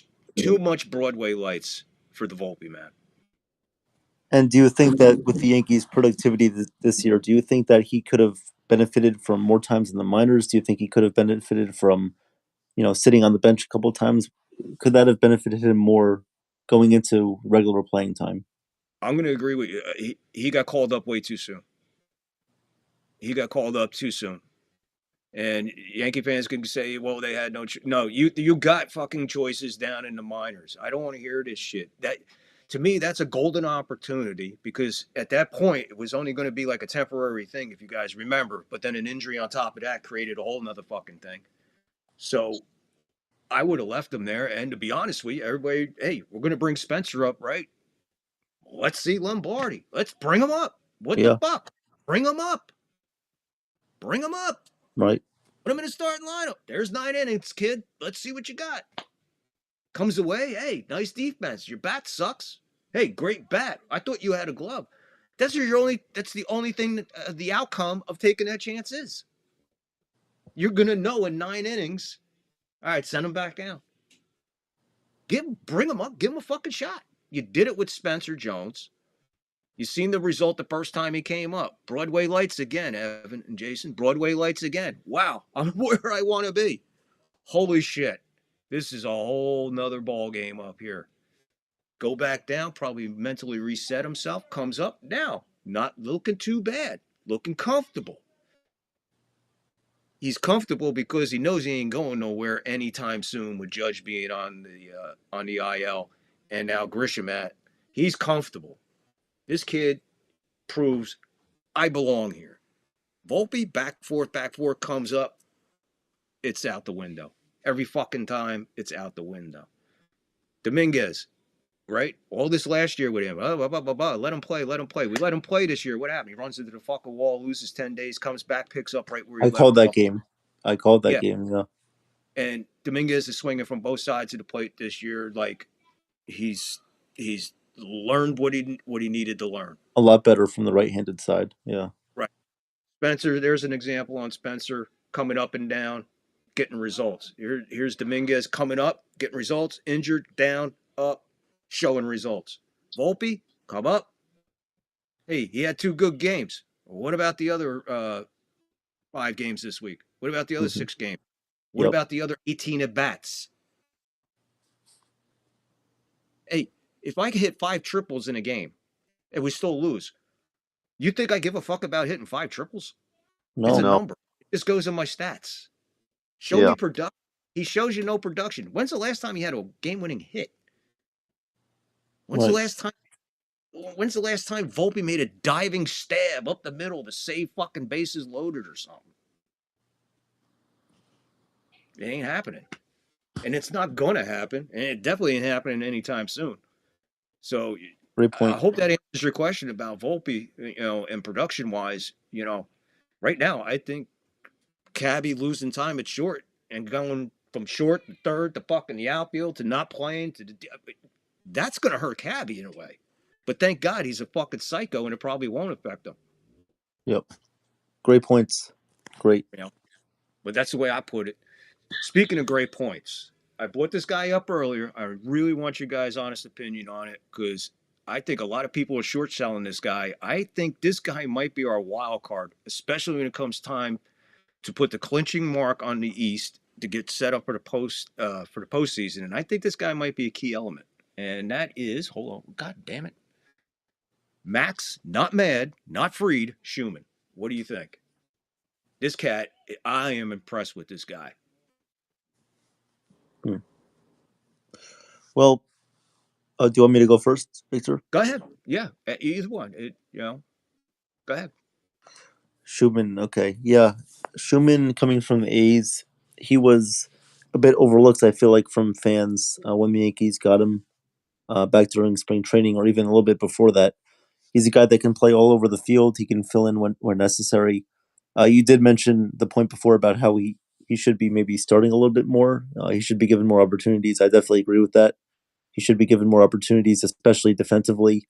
That type of defensive replacement if you need him. How about you give him the opportunities in the outfield where you're putting Caballero?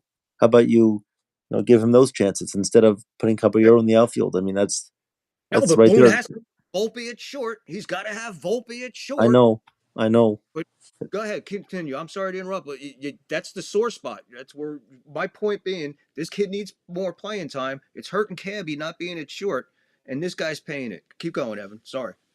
No, no, that's fine. Schumann, he's great. He's like your left shoe, your right shoe, and he could dance all around and flip flop like Raj in Hell's Kitchen. You know, he's awesome. He's he's great. It's like, you know, he can cover up any sort of weaknesses you have, any sort of, any sort of like we say in, you know, accounting, any sort of optimal index or internal things, order procedures that you have. He can pretty much fill any sort of one of those analytical procedures or weaknesses that you have in your software system. He's that guy. He's your mechanism to that piece. He can really fill in that gap, and he's a guy that should be used in any situation. If there's an injury, boom, you plug him in. Even, you know, give him some opportunities to start so he gains some of those confidence aspects throughout the season, and he could be a big part of your postseason too.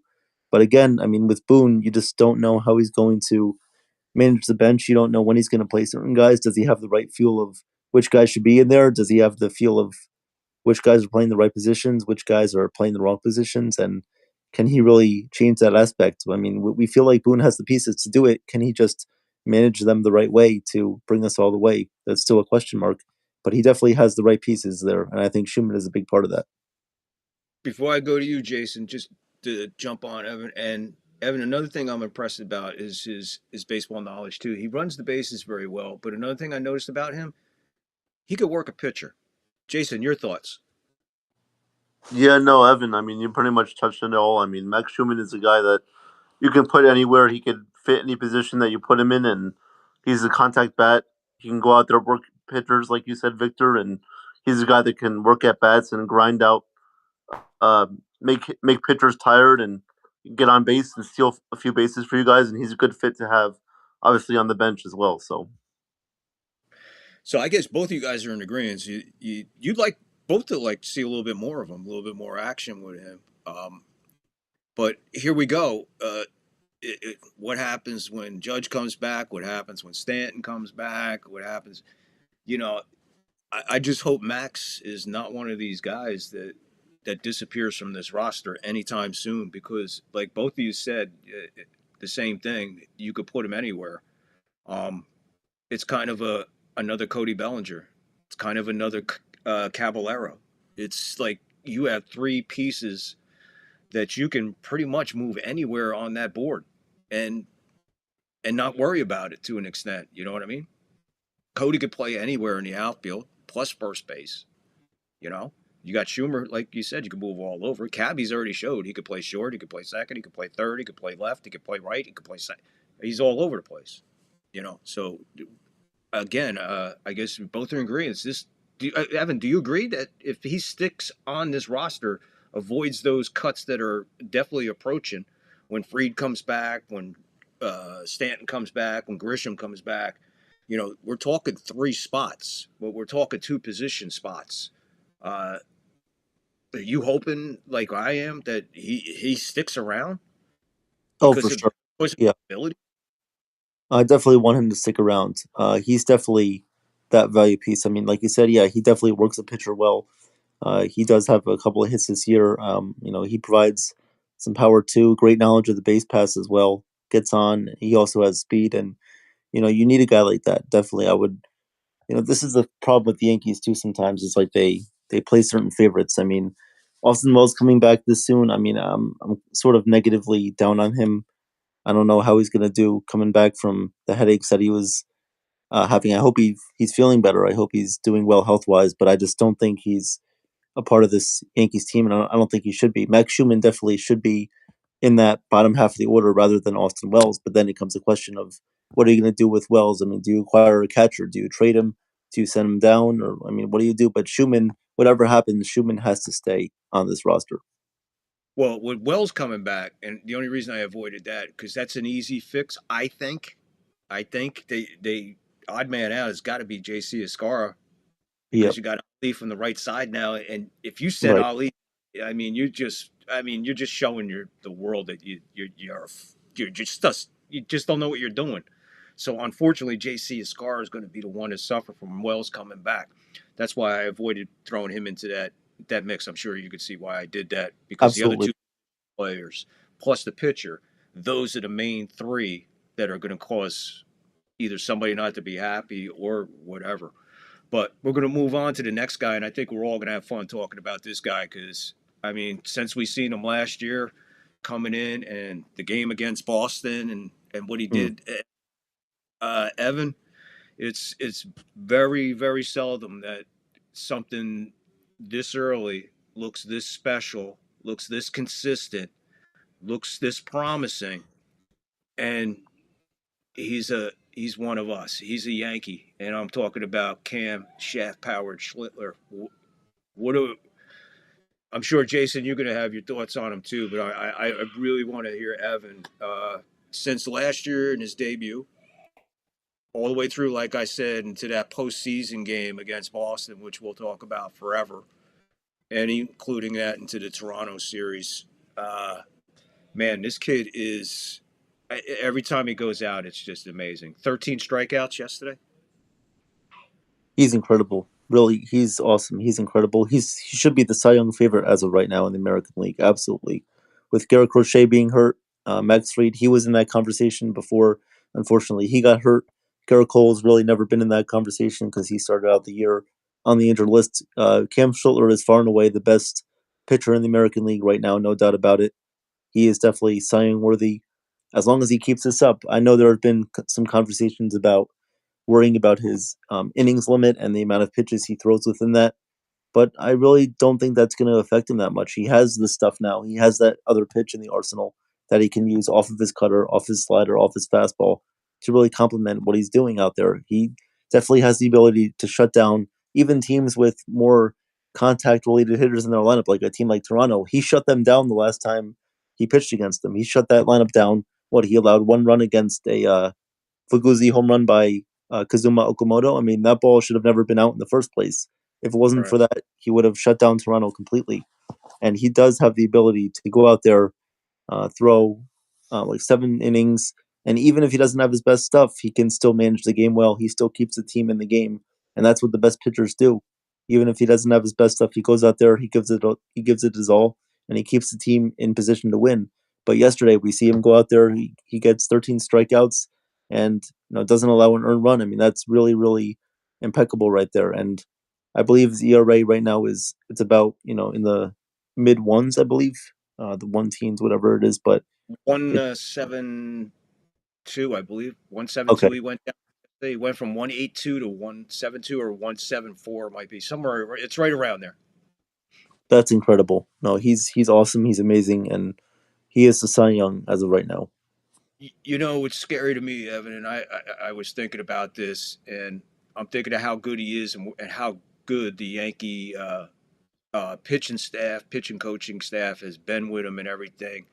And all of a sudden, a thought creeped into my mind, and I want to run this by you.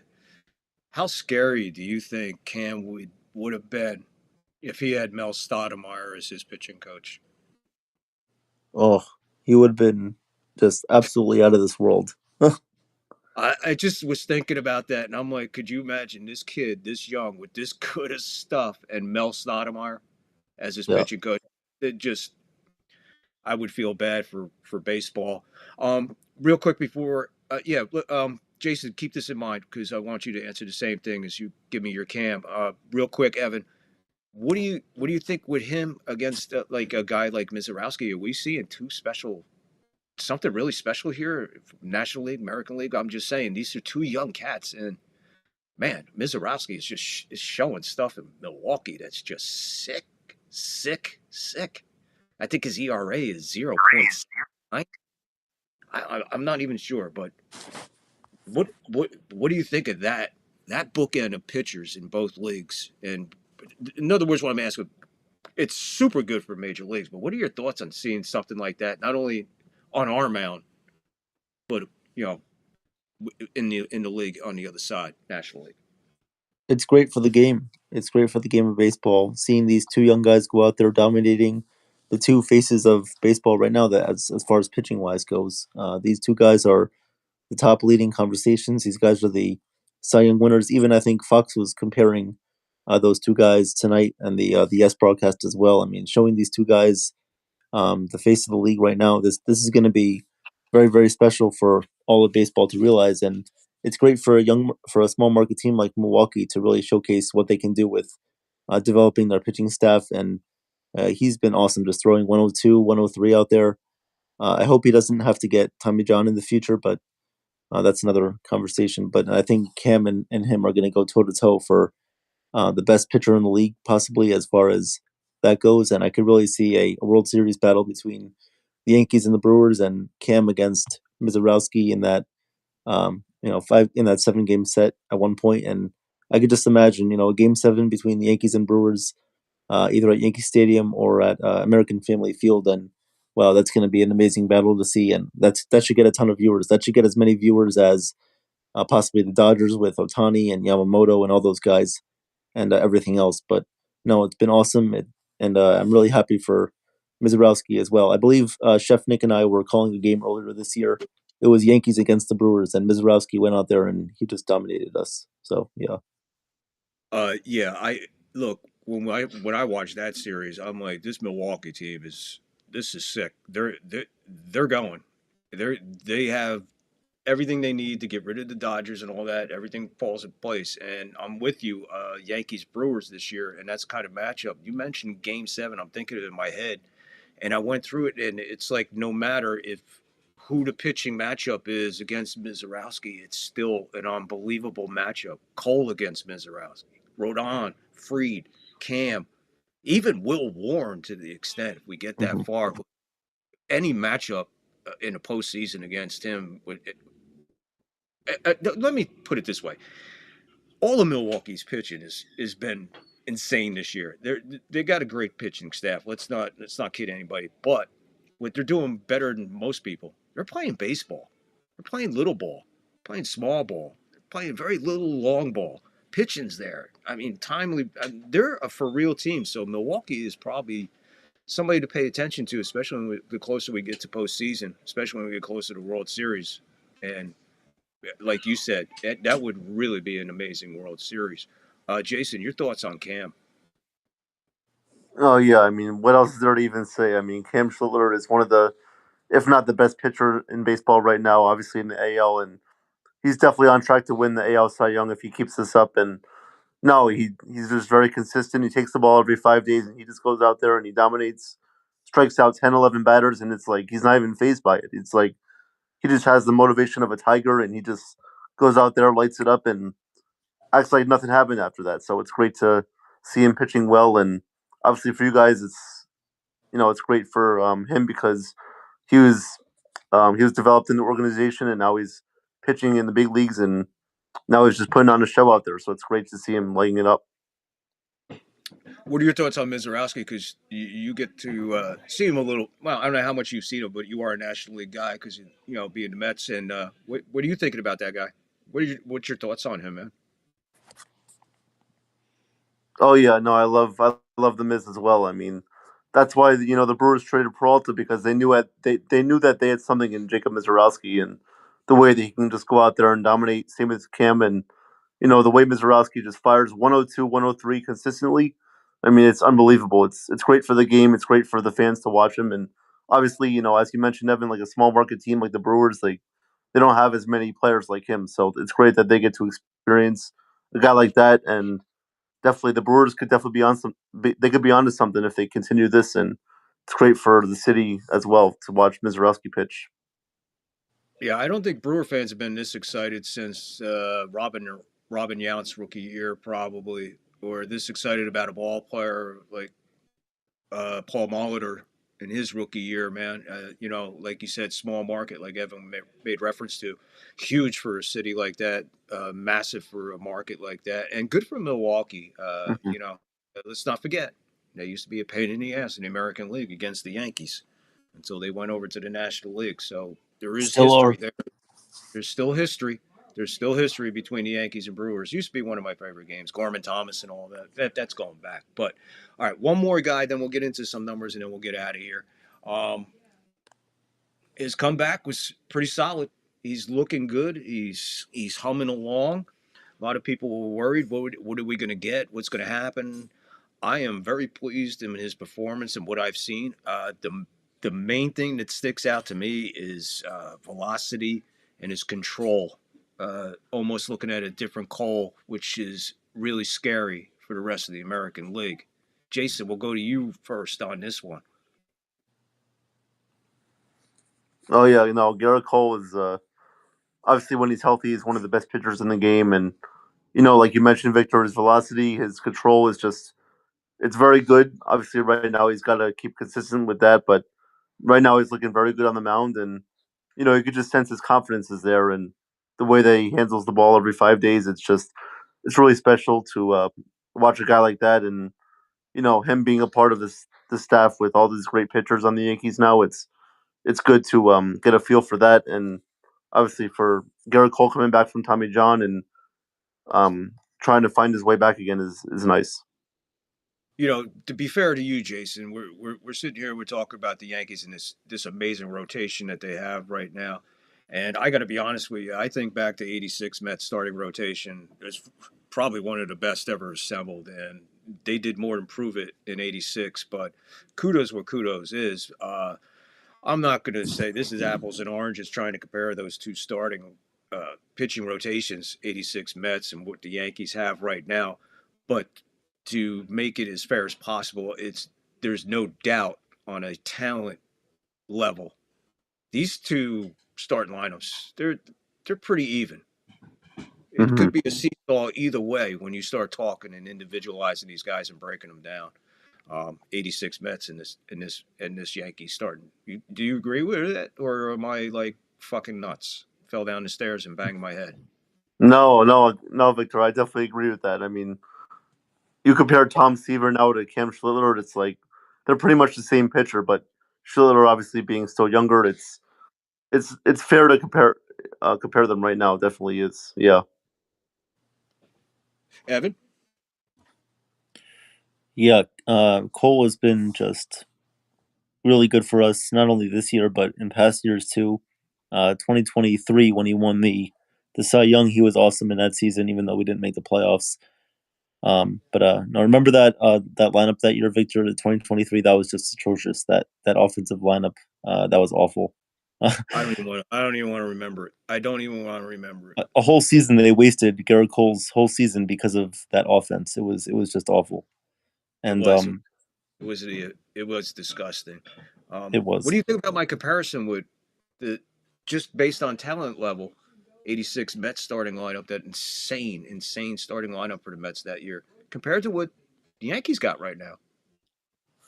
Well, I really think it has to be about the same. It has to be. I mean, the ERA's similar, the talent level that they're facing similar, and just the velocity. I mean, their velocity, their command, like you mentioned, Cole's velocity is there. He's hitting 98, 99 on his fastball. He's developing that cutter. He has that sinker, the changeup, the curveball, that the knuckle curve. I love that knuckle curve that he throws with two strikes.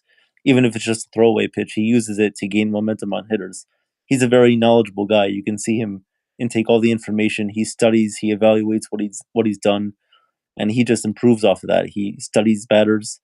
He just focuses on every single pitch. And now that he has that developed windup, I think that now he doesn't have to constantly worry about going into the stretch. It's a very flow moving windup into his pretty much into his stretch there with the windup and the arm that he uses, and pretty much the size and how much velocity he's gaining just by the momentum of that windup. It's really helped him. And Andy Pettit being an advisor for the Yankees has really, really helped, I think, Garrett Cole in that manner. It's been awesome to see him this year. Yeah, I mean, if he ain't got Mel Stoudemire, Andy Pettit ain't a bad dude to have a career for sure. I was just sitting here and I'm thinking like, wow, as far as comparison and stuff, but then I'm thinking on the talent level, the first four guys that come to my mind and to compare would probably be Cam with his youth against Doc and his youth that year, their consistency, their velocity, their amount of pitches that they could throw. And then, I don't know, this might be a weird one, but kind of, Rodon and big old Sid Fernandez, man. I mean, kind of the same pitcher, man. They just gutted out that gutsy performance that Fernandez would give on a nightly basis when he was out on the hump. And you got to say the same for Rodon. You've seen him out there a couple times this year, just sweating his balls off, fighting through the fifth and sixth. Reminds me of that that tenacity that Fernandez had.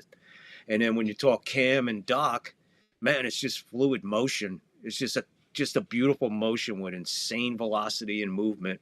But their control is just that's where I'm gonna go and say that really good comparison to go, man. Their control ability, especially this young, with that type of velocity. Not everybody's Nolan Ryan. Not everybody's like you mentioned earlier, Tom Seaver. Maybe not known Right. more for his fastball, but Yeah. what Seaver threw you, good luck hitting. I don't care what it was. Oh, it was nasty. I wish I was Sandy, alive when he pitched. Sandy Koufax, you know. I wish I was alive to watch him pitch. Fuck. Yeah, well, I tell you what, the brilliance of YouTube, you can go back and you can watch anything. You can go back and watch the series, the World Series against the A's if you want, with the Kuzman matchup, and Jerry Kuzman was an amazing pitcher too. Kuzman, yeah. Matlock Yep. was on that staff. Just an amazing run, 69, 70, whatever.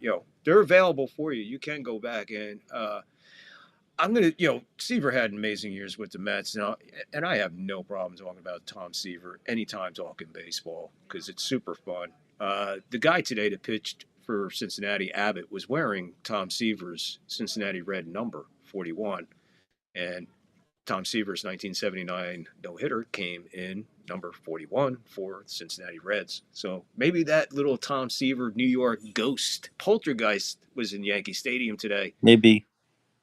The Cincinnati baseball gods looking upon number 41 on the mound. So I really don't have an issue with the Yankees getting destroyed today, especially when the starting pitcher on the home for Cincinnati Reds is Tom Seaver.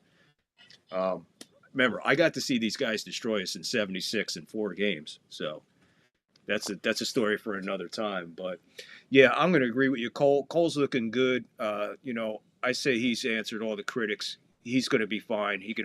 The only thing he can do, Evan, is get better. You know what I mean? Yep, absolutely. So let's take a quick look at some Yankee numbers coming up here. Let's see what the Yankees are looking like as we head in. Got some numbers here for them. We'll take a look at them real quick. Runs, 5.9. That leaves them in 4th in the league. 8.2, tied for 14th now. That was at 8.9, has been brought down. They were tied for 13th, now tied for 14th. Their average is 246, which brings them tied for 13th in the league. The on-base percentage tied for 5th in the league. Slugging, first, 442. Of course, their first in homers, 113. 71 stolen bases is good for 5th.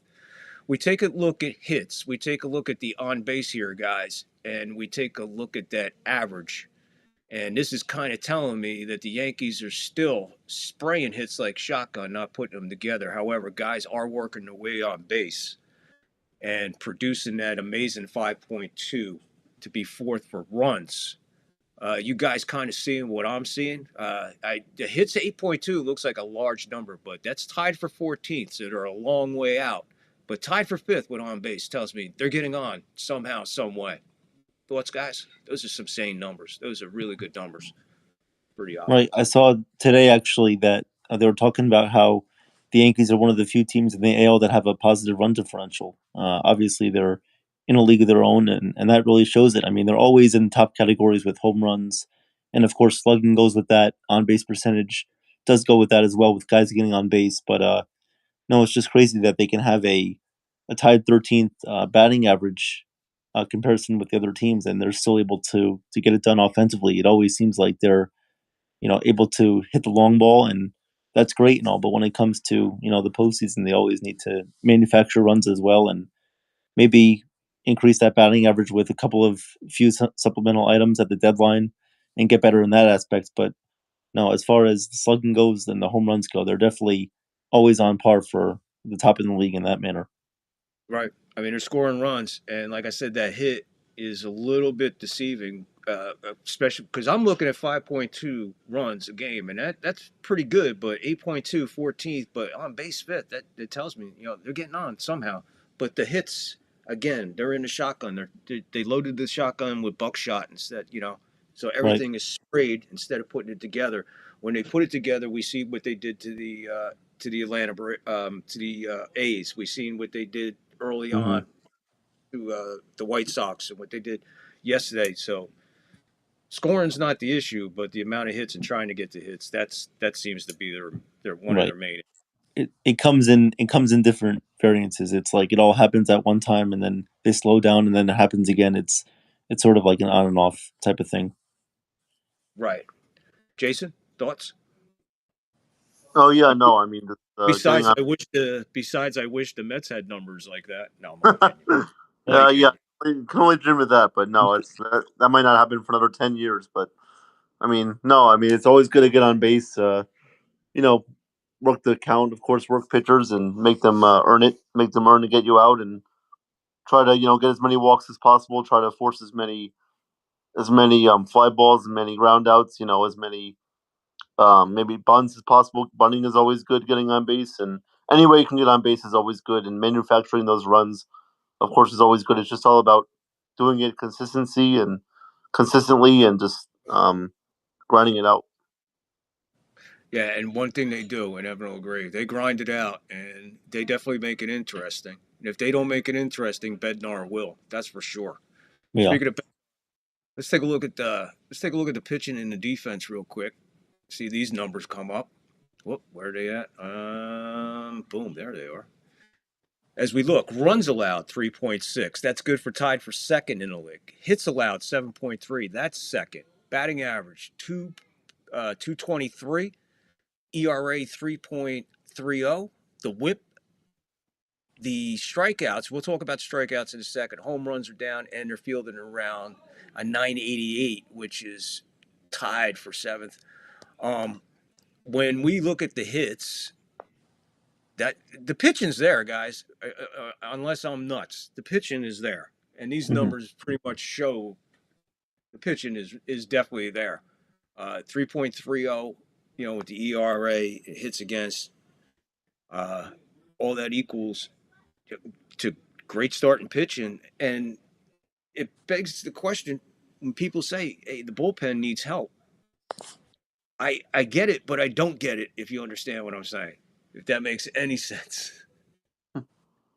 I see what you're saying. The numbers are not showing that our bullpen is the help that we all obviously know what we need, right? We're not going to make any. There's no secret there, but I think you understand what I'm saying. That those numbers don't reflect on our issue. Exactly. And there are definitely reasons to be optimistic about the Yankees bullpen. Bednar, I do believe he's still a very satisfactory closer. I think he's a guy that definitely needs to be in that position. A lot of the Yankee fans want to potentially replace him. I'm like, nope. I think Bednar is fine in that spot. I think he's done well, and I think a lot of fans are too greedy about what they can get. But a lot of it is about more projections wise than I think how it currently stands. Like they look at a guy like Brent Hedrick. Brent Hedrick is a guy that's been reliable for us in the bullpen. But what do they see out of him in the second half of the season? What do they really see from him? How is Tim Hill going to do? How is Doval going to do? I still think Doval has the tools to be good. It's just that he hasn't put it together command wise. He has not been able to locate his pitches well. And we saw that the other night with him giving up the grand slam. But in some ways, the Yankees bullpen has been just used pretty proficiently. But also the fact that they've had leads in games where they've been up by so much, it's like the bullpen comes in. They allow a couple of runs, and everybody likes to overlook what they've done, except for the fact that they've come in there and done a relatively good job. So I think that there's a lot of overemphasis on it, but I see where you're coming from, though. The stats show that they're definitely in a good spot with that, but how do people explain it where it's going to help them in the second half of the season, or where could it be a disadvantage at some points, too? Very well put, man. Very well put. I couldn't agree with you more. Thanks.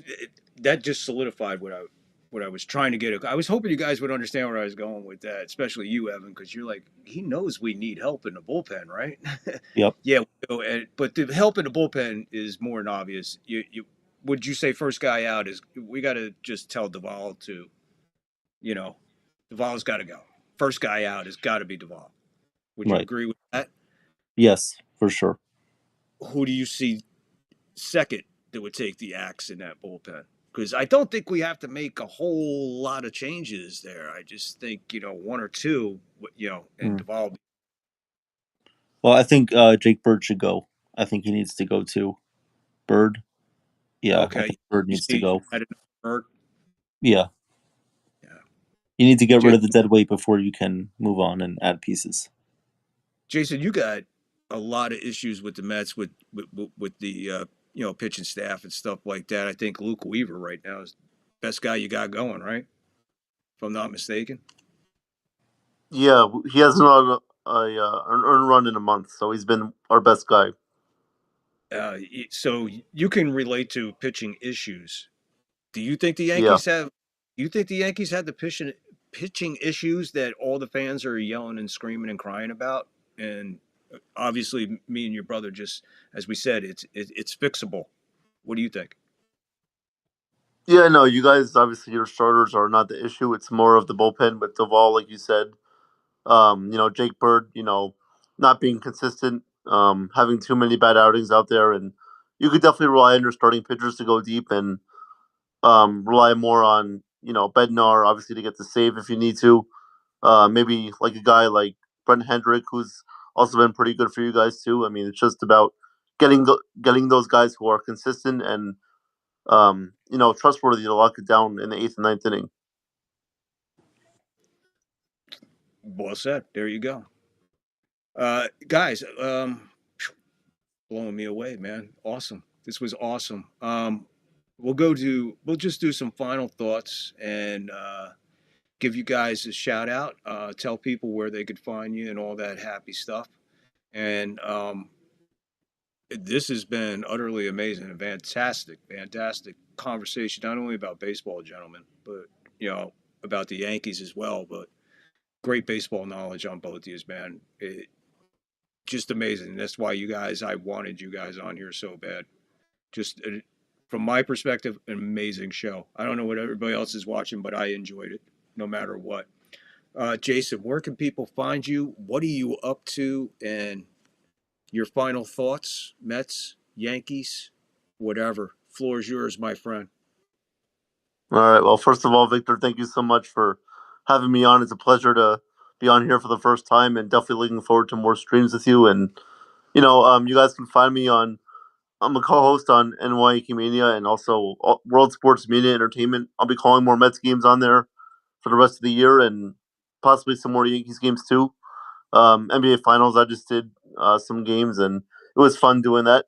Glad it's over, but now it's ready to move on to NBA draft obviously on Tuesday, and Evan and I will be actually covering some Nets summer league games coming up in July. So looking forward to that as well, and definitely check us out there on World Sports Media Entertainment, NY Mania, and also the Hardcore Sports Network. Obviously, we have our own show now there and talk about the Nets, Yankees, and Mets on there, and it's great to showcase all that stuff. And yeah, my final thoughts on the Mets and the Yankees. Obviously, the Yankees are on a much brighter path right now to the World Series, and if you guys just keep it up, I think you guys will definitely make it there. And it's all about just being consistent with the pitching and the offense. The offense will get better for you guys, no doubt about that. It's just all about putting the right guys in the lineup at the right time and letting them do what they do best. And yeah, no, for the Mets, it's just I don't even know what to say about the Mets. It's just I don't know, maybe win 3 games in a row for once. I don't know. Don't win two games in and then lose 2 games. Just don't do that. Just stay consistent. And I don't think we're gonna make a run this year. It's just all about a preview for next year. Letting Carson Bench, letting AJ Ewing be in the lineup every day, just letting them do their thing and get more used to hitting at City Field. And yeah, no, it's just about that. And Freddie Peralta, he's got to go. I feel like he's been a waste of a roster spot. This guy has just been terrible. He wants an eight-year contract. He wants an 8-year contract, and he might not even get half of that from anyone if he keeps this up. But no, appreciate you guys tonight, and Victor, thank you so much, and you keep up the great work. Jason, you too. And let me add, man, like I said, you guys know I'm not a big fan of basketball, but guys, people out there, you like basketball coverage, basketball play by play, whatever, the streaming, just the baseball talk. You see anything associated with either one of these guys and NBA talk next to it, be sure to tune in. I go there just to keep up on the NBA and so I could stay in a conversation if I had to. And I don't find that kind of information anywhere but these two guys right here. Jason, well spent, and Jason, you do amazing job. Thank with basketball, sure, amongst all your other work that you do. Evan, I know that somebody, do not forget to say that you are covering the Trenton Thunder right now, too, also. Uh, but Evan, always a blast with you. Um, where can they find you? What are you up to? Your final thoughts on the Yankees and any other thing that you want to add in there. Floor is yours, my friend. Well, Victor, thank you so much for having us on. I'd love to do it again soon with you. Get your thoughts on NHL, NFL as well. I know you're a big Bucks fan, and love to talk with you about the NFL sometime too. NHL, whatever it may be. It's just awesome having these conversations, and really just thank you for letting us, be ourselves on here. It's really been awesome, having a great time, and it just feels awesome, having these conversations. Unfortunately, we did miss Chef Nick tonight. Hopefully, he's He all was right. having, I think he said he was having Wi-Fi issues. The last message I got from him, Okay. something about Wi-Fi, and yeah, and he just didn't get it. But yeah, go ahead, continue, man.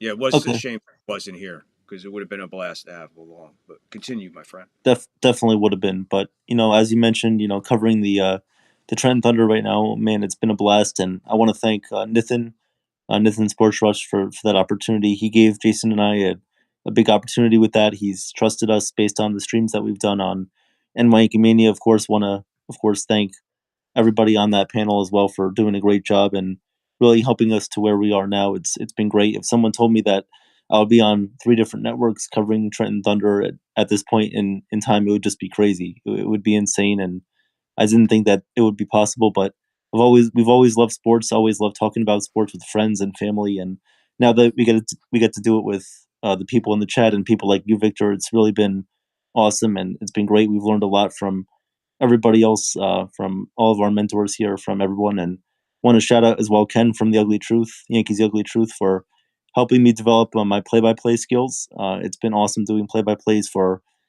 basketball, for the Yankees, of course, baseball games in general. Having that unbiased aspect towards that, and also doing the NHL Olympics. I call the USA game-winning goal against the Team Canada, Jack Hughes, who's on my favorite team, the New Jersey Devils. He scored that game-winning goal, and luckily I got to call that final overtime period that he scored that goal in, and that was just awesome. So just being able to do different sports, having different platforms like the Hardcore Sports Network, of course, NY Mania, and even being on Ken from Yankees Ugly Truth channel sometimes too has really helped me out too. And it's just been awesome. Now getting on here with Victor on the Third Floor podcast, it's been awesome, and very very excited to move forward with everyone, and looking forward to more opportunities. But this baseball season, what I would say about the Mets, and just don't give up on them. Just keep faith in them.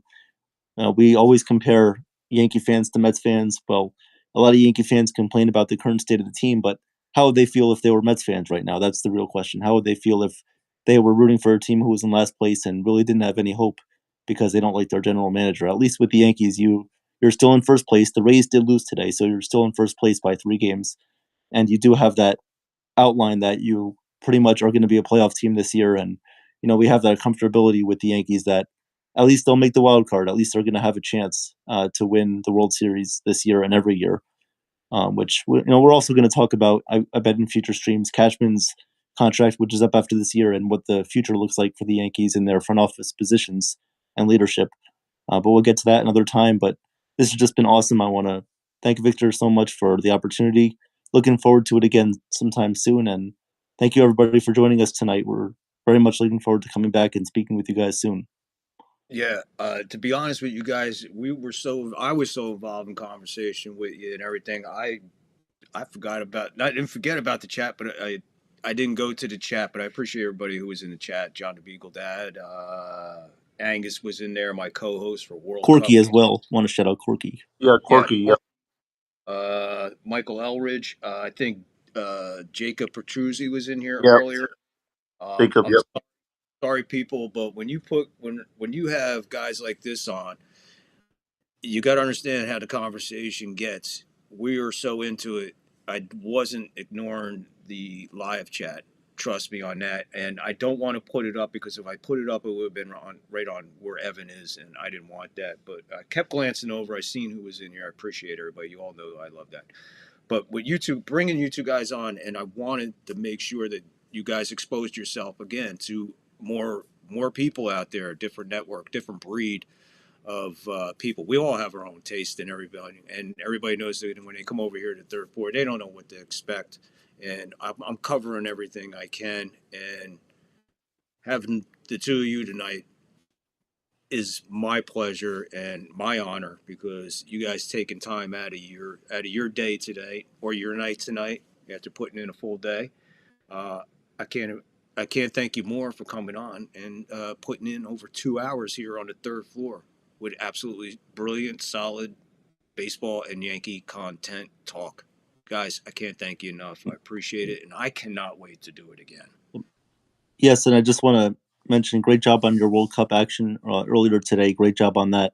Best of luck with your World Cup shows. You've been doing a great job with Angus, your co-host. So great job with that, and best of luck with all your shows. We'll definitely be supporting you guys throughout the rest of the way. Yeah, Victor. Mm-hmm. Go ahead, Jason. I'm sorry. Oh no, I just wanted to add on. You've been doing a great job and keep up the great work with the World Cup. It's not easy calling soccer, so you've Nope, been doing not a easy. great job and definitely keep it up, Victor. You're natural. So Yeah, I appreciate that. I am working hard on the soccer, but you guys, please understand, I could not do this unless I had my co-host Angus, uh, to bring and help me with this. Unfortunately, he's doing his job on the air and everything, but guys, you got to understand what he's doing behind the scenes with the emails and back and forth and the communication. And he's one of the main reasons that I think you guys are complimenting me on my coverage for the play-by-play in the World Cup. Um, it's a result of his hard work and helping me along because I'm evolving. I'm just learning soccer. You guys know I'm not big into soccer, but I do love this kind of competition. From my perspective, no, it's not easy. It's not easy calling soccer. It's not as easy as you think. I've watched other guys streaming, other streamers doing it, and they're kind of just talking to each other a little bit conversation. And I'm not doing that. I'm bringing you the action as it happens, and sometimes it happens so fast I have to switch to say something else. And when I'm ready to say that, the action is so fast, but I almost have to wait to make sure I can say something for a play-by-play. So it is not easy. I am having a blast with the names. You guys know me. Half these names I can't pronounce, so I'll go phonetically. I go off. I just go off. So, but I am having a blast doing it, and I thank you guys for tuning in, showing your love and support on the World Cup. And again, I couldn't do it without Angus. So, big shout out to my co-host for that. Thanks for mentioning that. The coverage there. But like you said, Evan, guys like Joe and Ken from The Ugly Truth, as well as you too, Jason, working with them helps you along. So it's good to do that. And anything and anytime I could do anything to help you guys, I'm just a text away. You know me, and anything I could do for you two guys, you two young cats who I am so jealous of. You got so much life ahead of you and so much opportunity. And I think technology and stuff like that is not going to hurt you as much as people might be telling you. So don't be afraid of the technology moving forward. Don't be thinking your jobs are going to be replaced by some fucking machine because it's not. Right, not going to happen. We no. all need the human touch. And just speaking, real quick, my day technology is not even close to where it is. A new hammer style came out. That was technology, a new claw on the back. Oh yeah, and a 2-pound clawed hammer. That was our technology. But I'm just saying, guys, you just enjoy your lives, man. Stay on the path you guys are doing.